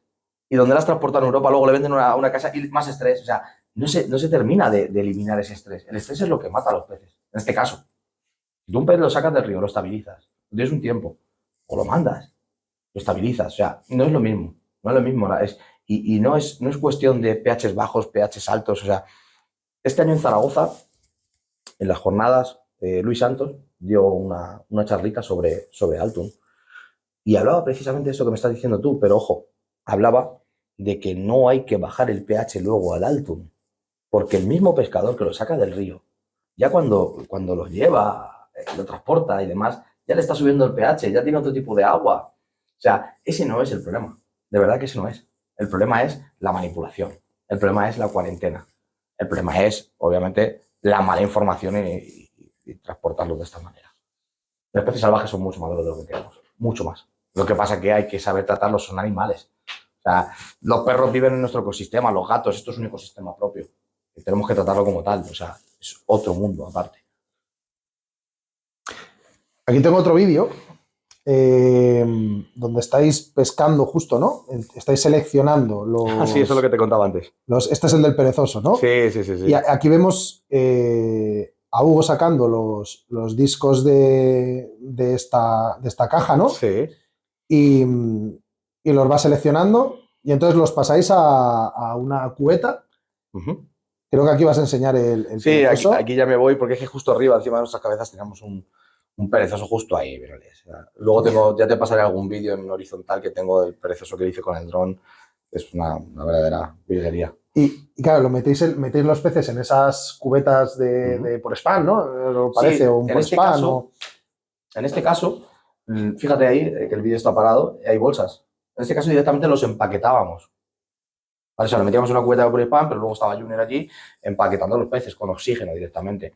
Hay otros sitios donde lo que hacemos es que metemos los peces en cubetas y los tenemos que transportar en el barco.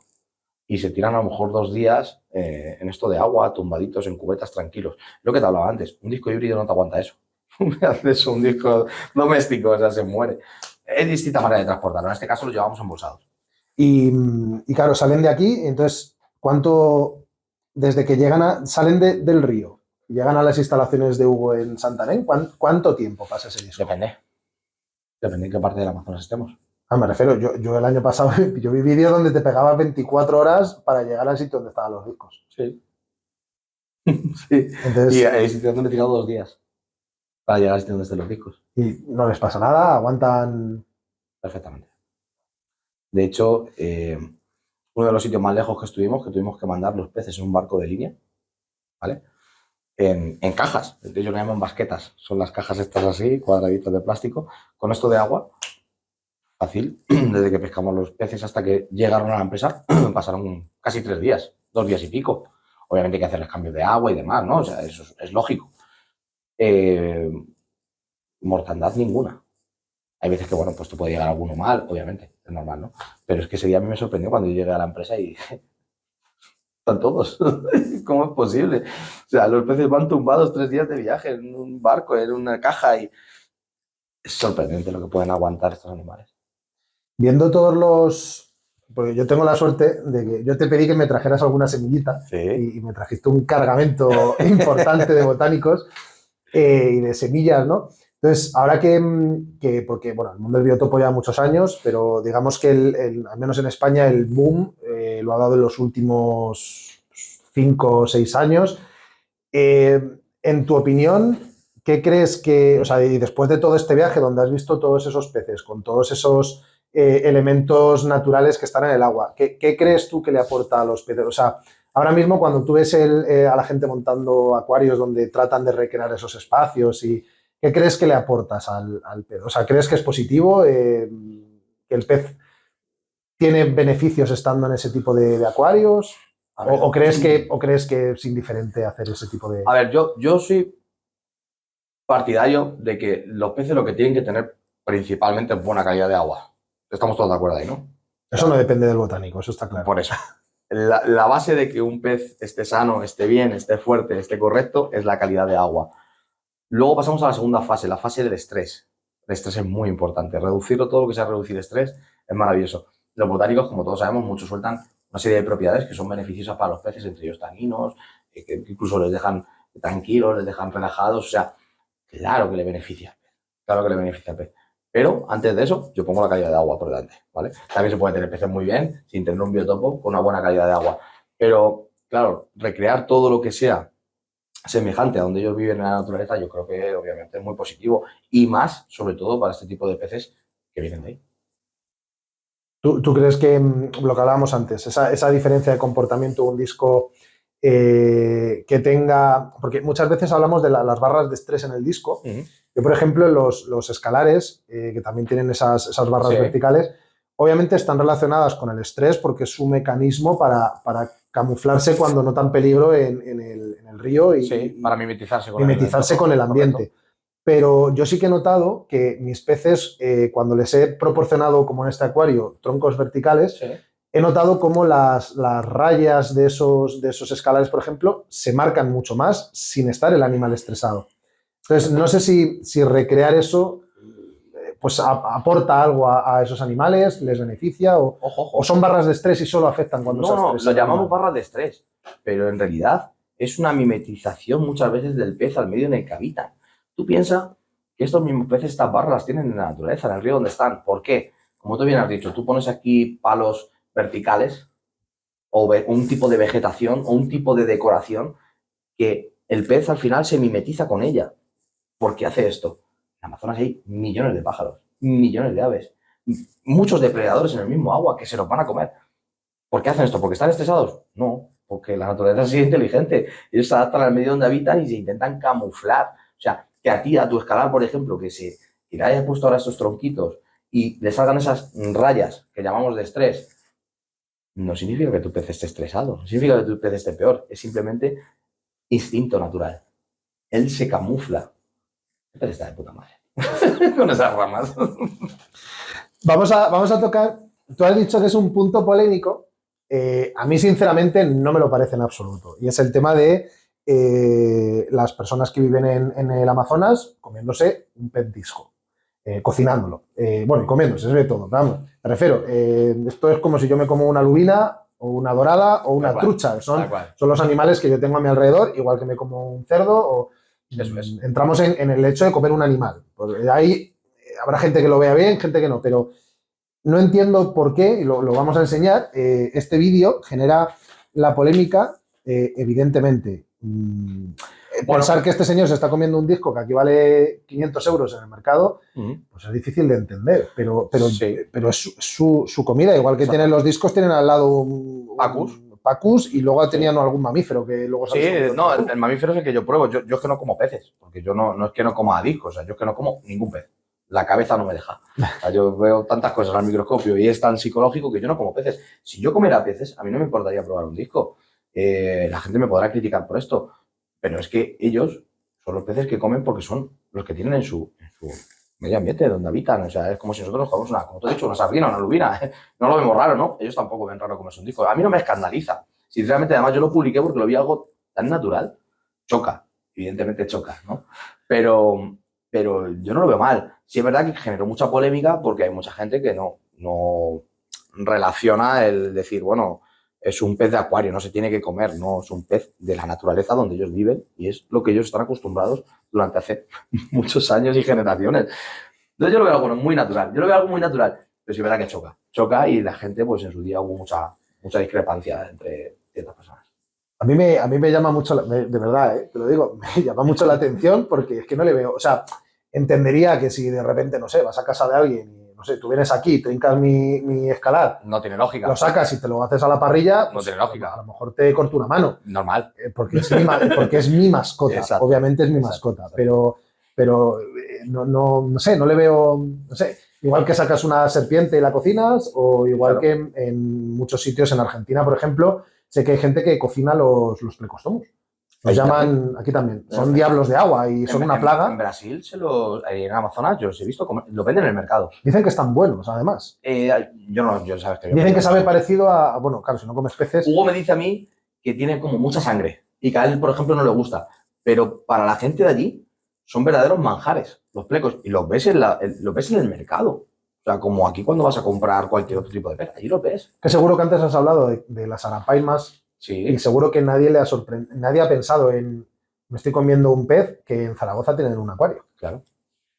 Y además un pez, que menudo pez. Ojo. Claro, no sé, a mí me llama mucho la atención, la verdad, ese tema. No sé. Vamos a enseñar, el último que voy a enseñar es este. Bueno, es simplemente el Igarapé que creo que es un espacio pues alucinante, ¿no? Aquí si se ve, estás en mitad de la selva. Claro, la población más cercana aquí, ¿de qué estamos hablando? Bueno, ahí cerca hay un pobladito, no es una tribu, es un poblado. Pero para que te hagas una idea, llegar ahí te cuesta más o menos, son unos 130, 140 kilómetros por la selva, en coche, por camino de tierra. Eso son 10 o 12 horas. No, hombre, no. Conduce muy deprisa la gente allí. Pero ponle 2 horitas largas, sí. Hablando de conducir, vi un vídeo por ahí tuyo en alguna moto. Ah, sí. En el que creo que ibas, no sé, te faltaban santos para rezar, ¿no? Uf, allí he pasado de todo, la verdad. No vamos a negarnos. Ahí hemos pasado de todo. Ese día íbamos en coche, íbamos a por unos peces muy lejos, muy adentro de la selva y se nos rompió, no sé si fue el embrague o no sé qué, no soy mecánico, pero vamos, una cosa de estas chungas del coche que dices no tiene arreglo y menos aquí en la selva, ¿vale? O sea, tenemos que dejar el coche ahí con el pobre conductor ahí también, localizamos un pobladito que había cerca, bueno, se tuvo que quedar ahí hasta que le trajeran la pieza y demás. Y Hugo y yo nos tuvimos que volver en moto.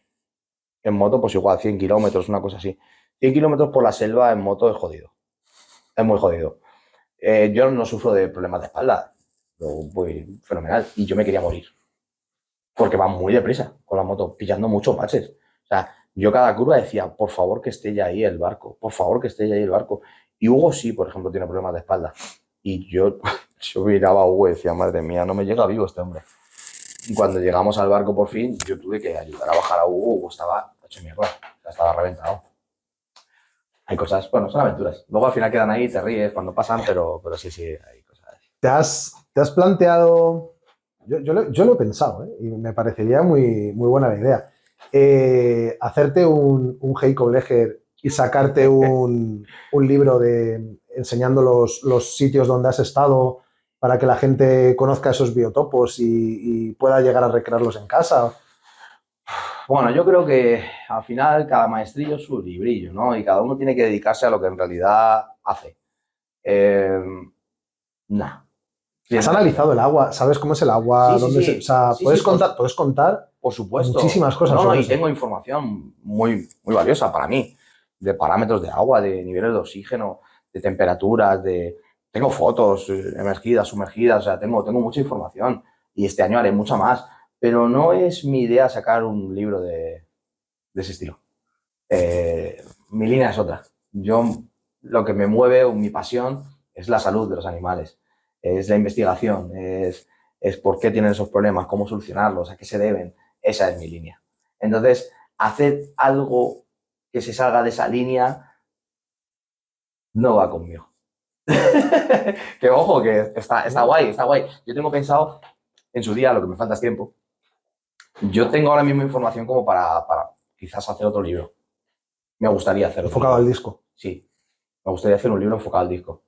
¿Vas a dar la primicia aquí? Bueno, Héctor Gutiérrez creo que sacará un nuevo libro sobre discos no, y sus ojalá. enfermedades. Yo tengo material para hacerlo y cada año que pasa, pues más material voy teniendo. Y lo que no tengo es tiempo. Las cosas como son, no tengo tiempo. Y sí me gustaría hacer un libro específico del pet disco. En este libro quizás sí podamos meter fotos de dónde viven, todo este tipo de datos, pero no hacer un libro, me refiero de este tipo de libros. Tipo Hey Colleger o, bueno, Hey Colleger o cualquier otro tipo de persona que saque este tipo de libros. Mi libro va enfocado en otra dirección, pero sí le podemos meter información de ese estilo, me refiero de lo que yo he vivido y lo que yo he recopilado. Vamos a saltar de tema. Venga, va. Hemos tocado el Amazonas Sí. mucho. Vamos a hablar de eventos. Oh. Claro, tú sacas un libro, Sí. la gente te empieza a conocer, digamos que empiezas a coger una fama y una notoriedad en el sector que empieza a ir para arriba y empiezan a llamarte para hacer eventos. España y fuera de España. Los de España fueron para promocionar tu libro principalmente y luego te empiezan a llamar de un montón de sitios. Entonces, yo creo que me digas cuál es para ti el mejor evento en el que has estado, el que tú recuerdas con más cariño y por qué. A ver, tengo que corregirte. Yo empecé a hacer eventos antes de sacar el libro. Mis primeros eventos fueron en Ecuador y fueron en México. Y yo ahí no tenía el libro. De hecho, el libro me decidí a hacerlo precisamente después de estos eventos. Cuando llevé el dossier este que te dije para el evento, que me decía la gente, ¿por qué no me lo vendes? No, es mi dossier del evento, no te voy a vender esto. Y de ahí fue cuando yo dije, hostia, ¿por qué no hago un libro? O sea, todo empezó ahí hace 3 años o 4 ya, en México y en Ecuador, ¿no? Lo del libro. Pero sí, sí. Y bueno, en España España fue una locura. Fue España, Portugal y México en 2 meses hice 16 eventos. Una verdadera locura. Y mi evento, o el evento que más me ha gustado, que más cariño tengo, que más mejores recuerdos, a ver, cada evento tiene su cosa, ¿no? Pero sin duda alguna, el de Colombia. El que hicimos este año, precisamente en febrero, creo recordar que fue. ¿Fue febrero? Sí, fue febrero. Fue el que más cariño le tengo. Por todo, ¿no? Porque nos llevaron a Juan y a mí, acompañados de las mujeres, de Judith, de Amparo. Precisamente el organizador del evento es una persona que yo tengo un cariño especial, que es Sebas. Nos trataron muy bien. Le pedí matrimonio a Judith en ese mismo evento. Fueron 2 ciudades distintas. Éramos como bueno, somos una familia, visitamos muchos lugares. El cariño que a mí me desprendió la gente de Colombia fue brutal. Fue brutal. Precisamente esto es uno de los sitios donde he dicho donde vendí muchos libros. Vendí muchos libros y la gente, pues oye, el dinero que cobra esta gente es mucho menos que el que cobramos nosotros aquí en España, ¿no? Y el libro cuesta lo mismo en todas las partes del mundo. Entonces yo de allí me vine enamorado de Colombia y de su gente. Que ojo, en México, por ejemplo, es el país donde más voy. Este año va a ser la 4ª vez ya que vaya a hacer evento allí, ahora en noviembre. Y México es, como yo digo, también mi segundo país. Porque la gente me tiene un aprecio y yo a ellos brutal. Pero a tu pregunta de cuál fue el evento, quizás Colombia, pero sino porque ahí fue donde le pedí matrimonio a Judith, donde con Juan estuvimos juntos y con Juan y Amparo y Sebas y bueno. ¿Allí conociste a Juan? No, a Juan ya le conocía. A Juan ya le conocía, de hecho, en la QSC de este año. A Juan le conocí en la QSC. Estuvimos juntos ahí. Estuvimos juntos allí. Había hablado alguna vez con él y eso, pero en persona en la QSC y luego ya conviviendo con ellos 15 días creo que fueron, pero fue brutal. Has dicho lo del matrimonio y claro, yo he de decir que a lo mejor la gente no lo sabe y yo creo que es una cosa de cómo y cuánto te enamoraste del Amazonas, y volvemos al Amazonas, porque te casas en el Amazonas. Eso es brutal. Sí. O sea, que creo que dice mucho sobre lo que ha significado ese viaje al Amazonas para ti también. Sí. Sí, para mí el Amazonas tiene algo especial. Y, y bueno, yo le pedí matrimonio a Judith ahí en el evento de Colombia, que, bueno, pobrecita, el compromiso que la puse, porque además pregunté cuál era el evento de todas las charlas que yo daba, que eran 3, cuál era la que más gente había, y en la que más gente había fue donde la pedí matrimonio. Fue delante de muchas personas, la verdad. Y, y después de que pasara lo de Colombia, yo le dije a Judith, digo, cariño, ¿qué quieres hacer? ¿Cómo nos casamos? Y hablándote un poco, digo, hacemos la locura completa, digo, nos casamos en el Amazonas. Y fue como, guau, de verdad, sí, venga, pero no va a ir nadie, ¿eh? O sea, no va a venir prácticamente nadie. Bueno, ¿y qué? Es nuestra boda, ¿no? Y lo decidimos ahí los dos y sabiendo que, pues obviamente, poquita gente va a poder venir, porque es un sitio que está en la otra punta del mundo, por el precio de los billetes, por todo. Pero es nuestro sueño, es algo especial y es nuestro. Así que bueno, una locura. Vamos a pasar de lo emocional a otra que también es emocional. Me contabas la historia el otro día y dijimos, esto hay que meterlo A ver. en la entrevista. Y es la pregunta es clara, es ¿cuál es el peor evento que no por peor, sino de que lo recuerdes como algo malo, sino porque fuera un desastre y que ya me estuviste contando? Yo creo que esa es una historia que la gente tiene que... A ver, esta historia la vamos a resumir un poco porque es muy larga. Algunas personas ya la saben, otras muchas me juego el cuello que no. Lo bueno, que conocí gente maravillosa de ese evento. En ese evento conocí a Johnny Vanegas, conocí a Sebastián Puerta, que es precisamente el que nos ha llevado a Colombia ahora. Conocí a Víctor Hugo Cuaresma luego en México, aunque él no estuviera en Ecuador, que ahí fue donde nos conocimos, Víctor Hugo y yo, en persona. Pues luego hablar ya habíamos hablado. Conocí a Gaby, conocí a Víctor Palomeque, a Martín. Pero sí, efectivamente ese evento fue mi primer evento en Ecuador. Primero era Ecuador y luego era México. Bueno, el organizador del evento, no le juzgo, no creo que sea, no, vamos, estoy seguro, no es mala persona, ni mucho menos, al revés. Pero sí fue un soñador y nos juntó a una serie de personas. Ahora tú imagínate el panorama. Hombre, el cartel suena espectacular, el cartel. A mí me llaman y me dicen, oye, Héctor, quiero que vengas a Ecuador a hacer 2 charlas, una en Quito y otra en Guayaquil. Río recién nacido, no llegaba al año. Como un evento, sí, que vengas a dar una charla aquí a Quito y a Guayaquil y luego nos vamos a México. En el cartel estás tú, si vienes, está Víctor Palomeque, está Martín Tomasoni, está Johnny Vanegas, Sebastián Puerta y Víctor Hugo Cuaresma. Y dices tú, me cago en la leche. O sea, que me invitan a jugar a fútbol con Cristiano Ronaldo, con Messi, con Mbappé. ¿Cómo es el tratando? ¿Y cuándo vamos? Y yo la única condición que puse fue irme, que yo iba, pero que mi hijo y mi mujer venían. Mejor no hay ningún problema, venís todos para allá. Bueno, ahí empezó todo. Nos plantamos allí en Ecuador. Víctor Hugo Cuaresma no pudo venir porque tenía un problema con los peces, que además ahí fue donde él y yo nos conocimos y yo se lo solucioné y demás, pero bueno, no pudo venir a Ecuador. Por suerte, se libró el cabrón. Y nada, nos encontramos allí con que no había organización de nada, nadie sabía que íbamos, no había dinero para nada, nos hospedaban en los peores barrios. De hecho, uno de ellos fue en la Michelena en Quito, que era un barrio jodido, pero el de Guayaquil era Durán. Bueno, un barrio súper jodido, o sea, muy chungo. Y nos encontrábamos ahí sin dinero, sin planes, sin eventos, sin nada.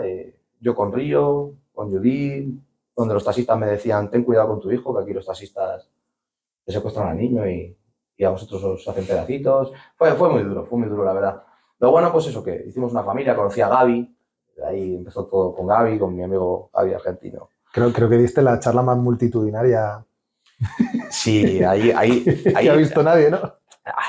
Nosotros no sabíamos nada en realidad al principio. Nosotros cuando llegamos allí y bueno, dijimos, bueno, pues nos han metido en un barrio humilde, ¿no? ¿Qué coño un barrio humilde? Un barrio de delincuentes y de gente muy jodida.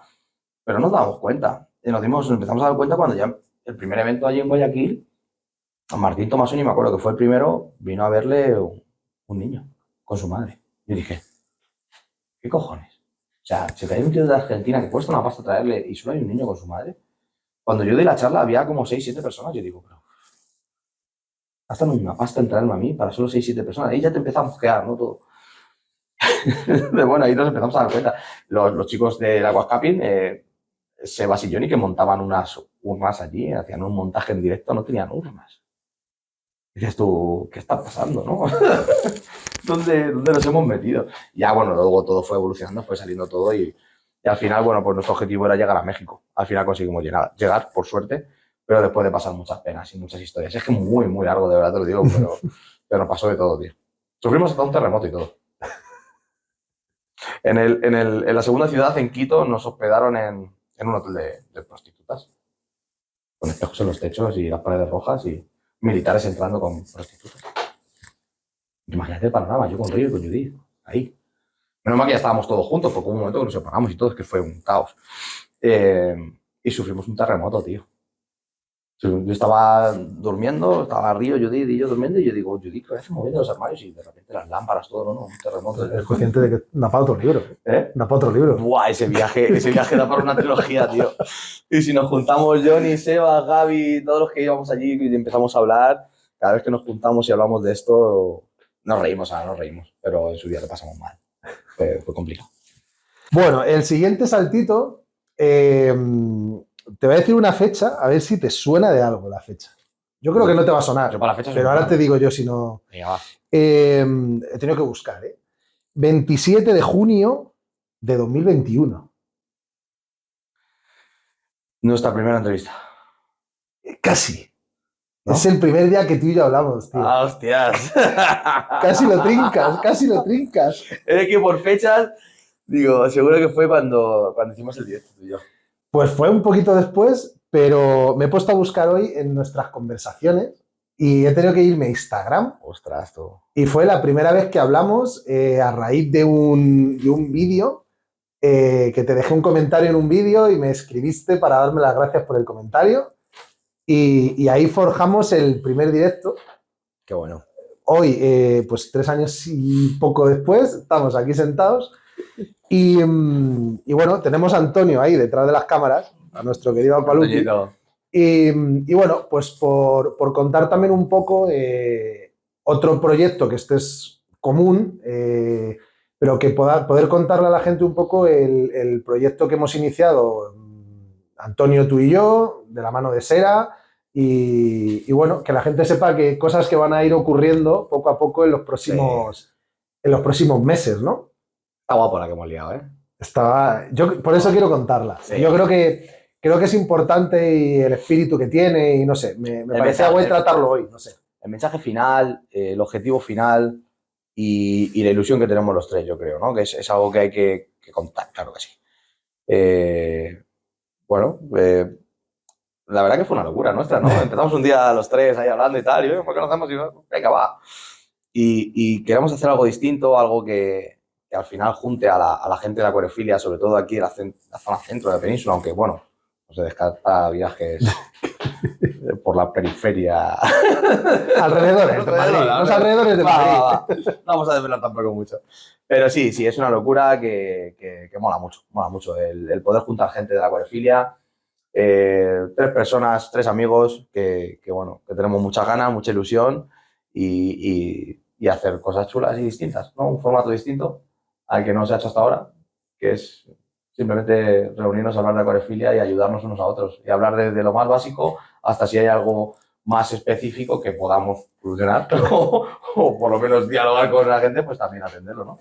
Sí, yo creo que un poco contar a la gente, pues bueno, que la idea de lo que vamos a ir haciendo es ir a tiendas, a diferentes negocios, no a los que ya conoce todo el mundo, obviamente. Esto no vamos a ir, bueno, a lo mejor sí, pero que no vamos a irnos... No te cierres puertas, Alvarito. No nos vamos a cerrar, pero no vamos a ir a las grandes tiendas de acuariofilia que todo el mundo conoce, sino que la idea que tenemos es ayudar a ese gran público que no acude a tiendas especializadas. Al cliente inicial, al que empieza. Esa es nuestra idea, sobre todo.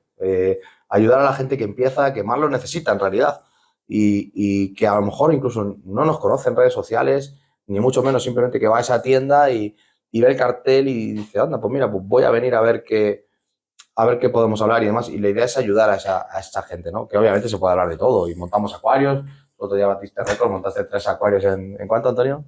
3 horas. 3 horas, 3 acuarios. El siguiente van a ser más, hay que subirle el nivel. Por lo menos 5 y un paludario. Pero sí, la idea es ir a cualquier sitio donde se pueda hablar de acuariofilia, donde la gente empiece y poder echar un cable y sobre todo despertar ilusión, que es lo que yo creo que hace falta.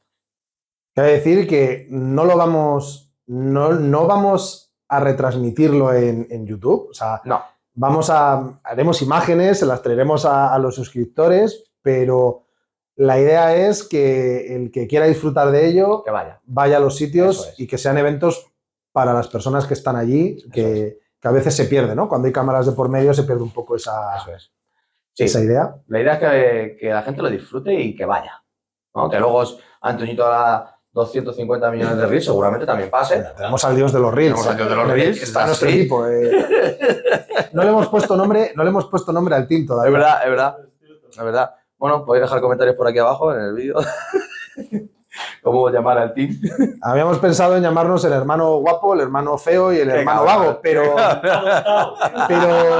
hay algo ahí que a Héctor le molesta y no sé muy bien por qué, la verdad. Detalles. Qué cabrón. Bueno. Pero sí, muchas ganas, mucha ilusión y de que la gente participe, de que la gente se una a esta locurilla nuestra y que al final, pues, la acuariofilia se vaya sumando y se hagan piña y que la gente, ostras, pues, quede para hablar de acuariofilia. Yo creo que eso es algo muy bonito y sano, ¿no? Que muchas veces no lo tenemos. Vamos a cerrar con un juego. Hostias. Al último invitado le hice una serie de estas de preguntas rápidas y tal. Vale. Pero he decidido que a ti te voy a hacer preguntas, pero no van a ser rápidas. Qué cabrón. Vamos a ver si de verdad sabes tanto... Ah, bueno, perdóname, se me ha olvidado un punto importante. Va. Claro, porque hemos empezado a hacer eventos, pero yo quiero enseñarte un vídeo que le tienes que enseñar, o sea, quiero que la gente lo vea de lo que me quiere Héctor. Y quiero que me cuentes qué hiciste aquí. Porque, ¿qué pasó aquí?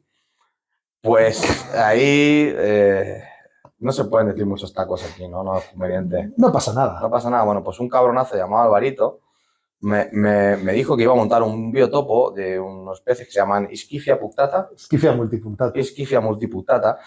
Que casualmente... Estaban en un lago paradisíaco. Estaban en un lago, sí, muy paradisíaco, ahí en México, justo en un sitio donde yo iba a hacer un evento. Entonces dije, joder, por mi colega voy allí. Y te hiciste 100 y pico kilómetros, ¿no? 100 y pico kilómetros, me fui a ese lago porque él quería unas imágenes del agua, de cómo era por abajo. Ya encontrar los peces hubiese sido una flipada, ¿no? Pero bueno. Bueno, sabíamos que los peces, algo pasaba con ellos. Sí, no sabíamos por qué. Estaban en peligro de extinción. Sí, no sabíamos los motivos. Yo le dije, oye, Héctor, tío, si me grabas unas imágenes subacuáticas, veo qué plantitas hay, cómo son las piedras y hacemos un biotopo lo más parecido posible. Pobrecillo el pase, cómo me siguió encima todo. Mira, pobre hombre, qué cara llevaba. He de decir que hay unos vídeos que son los vídeos del previo, en el que te preparaste una carcasa subacuática para el móvil. Sí, muy elaborada. Y bueno, ya habéis visto la capa de barro barra espuma. El resumen es que llego allí a ese sitio y me encuentro en un lago donde en el propio paseo ponían pancartas de no bañarte. O sea, era un lago completamente contaminado, un montón de porquería y bueno, es un barrizal. O sea, es que no se veía absolutamente nada. Le intenté hacer vídeos acuáticos con mi... Aquí se ve lo que se pudo ver fue esto. Sí, mi funda era última tecnología que me fabriqué, pero vamos, era un barrizal, no se veía nada. A ver, las rocas me las enseñaste. Sí. La capa de mierda que hay encima de las rocas... Te puedes imaginar cómo olía eso, ¿eh? Fatal, sí. Me falta, necesitamos tecnología nueva para ver esto, ¿eh? A lo mejor no hace falta. El sitio era muy bonito, pero claro, bueno. Aquí puede ver la gente... Mucha mierda, mucha basura, vertía mucha basura al agua y efectivamente, pues quizás los Ischifia multipunctata hayan desaparecido por la cantidad de mierda que había. Se extinguieron por algo de aquí, ¿verdad? No nos extinguimos, para vivir así, total. Es alucinante porque el sitio está completamente devastado y por lo que he leído, prácticamente un porcentaje muy elevado de espacios de México están así. Sí. sea, no hay una cantidad de vertidos sin control en lagos y en México hay ríos. mucha gente. Piensa que son, no sé cuántos cientos son, 160 y tantos, una barbaridad de millones de personas. Creo que solo en el DF viven 30. No, en el DF viven creo que es 10 millones de habitantes. Es una barbaridad de gente. Y sí, efectivamente, vierten, bueno, lamentablemente mucha porquería a los lagos y están muy contaminados. Por lo menos ese. Ese ya te digo yo que sí y lo verifico, porque estuve yo. Pero vamos.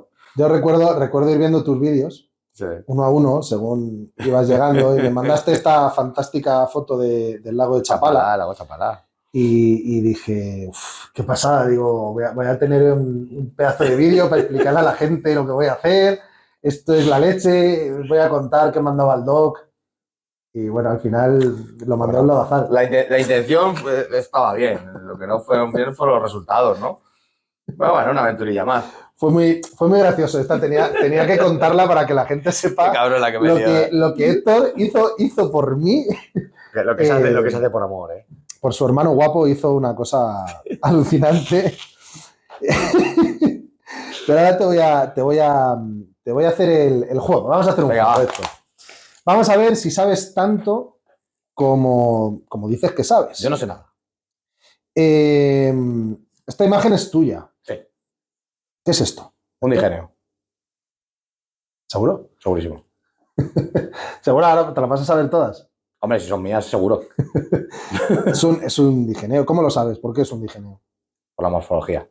¿Qué tiene? No me lo creo. Sí, mira.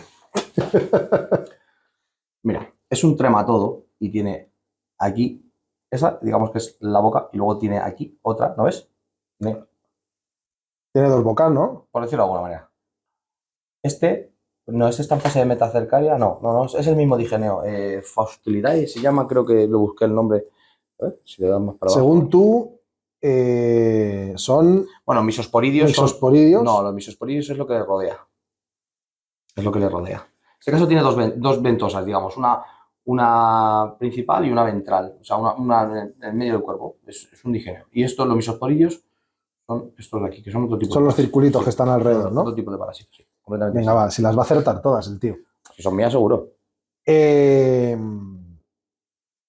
Vamos a por otra, vamos a ver. Que te quiero tapar para que no veas lo que estamos viendo. Vamos a ver, que miro lo que es esto. Ya lo he visto. Venga, ¿qué es? Otro digeneo. Pero ponle nombre a esto. Ah, no sé. Ah, no, claro, hombre, esta es la clave. La clave es que sepas y demuestres que sabes. Si no, no tiene gracia. Es un digeneo, pero no me acuerdo del nombre. Qué cachondo eres. Encima, como tiene nombres tan facilitos. El doctor Pez no sabe tanto como dice. No, es un digeneo, pero no te puedo decir el nombre, cabrón. Ay, cabrón. Ha buscado encima los más rebuscados, ¿eh? Dices que esto dices que es un estado larval de un cestodo. Ah, pues mira, me he confundido. Un estado larval de un cestodo, no es un digeneo. Mira. 50%. Hostia. Madre mía, voy a ganar al doc. Voy jodido. Voy a ganar al doc. Claro, sí. Esto se pone... Hay dos más, ¿eh? Venga, va, me la juego. Hay dos más, va. Esto es... Uf. Madre mía. Si consigo que quede en un 50% me vale, ¿eh? ¿Qué es esto? Fragobacterium columnare. Esto sí la tienes clara. Sin duda. Sí. Y vamos a por la última. Esta la he puesto más por curiosidad de la gente. Esta la vas a acertar seguro porque hasta yo sabía lo que era. Va. Y es una cosa súper chula y bonita. Y esta quería que la gente lo conociera y que les... Si es que se me abre. Porque no se me está abriendo, espérate.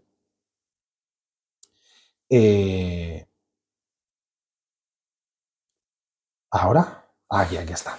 Aquí está. ¿Qué es esto? Un tardigrado. Súper curioso, ¿eh? Mola un montón, tío. Bueno. Bueno, yo he conseguido que falles una. Yo ya mi objetivo lo tengo.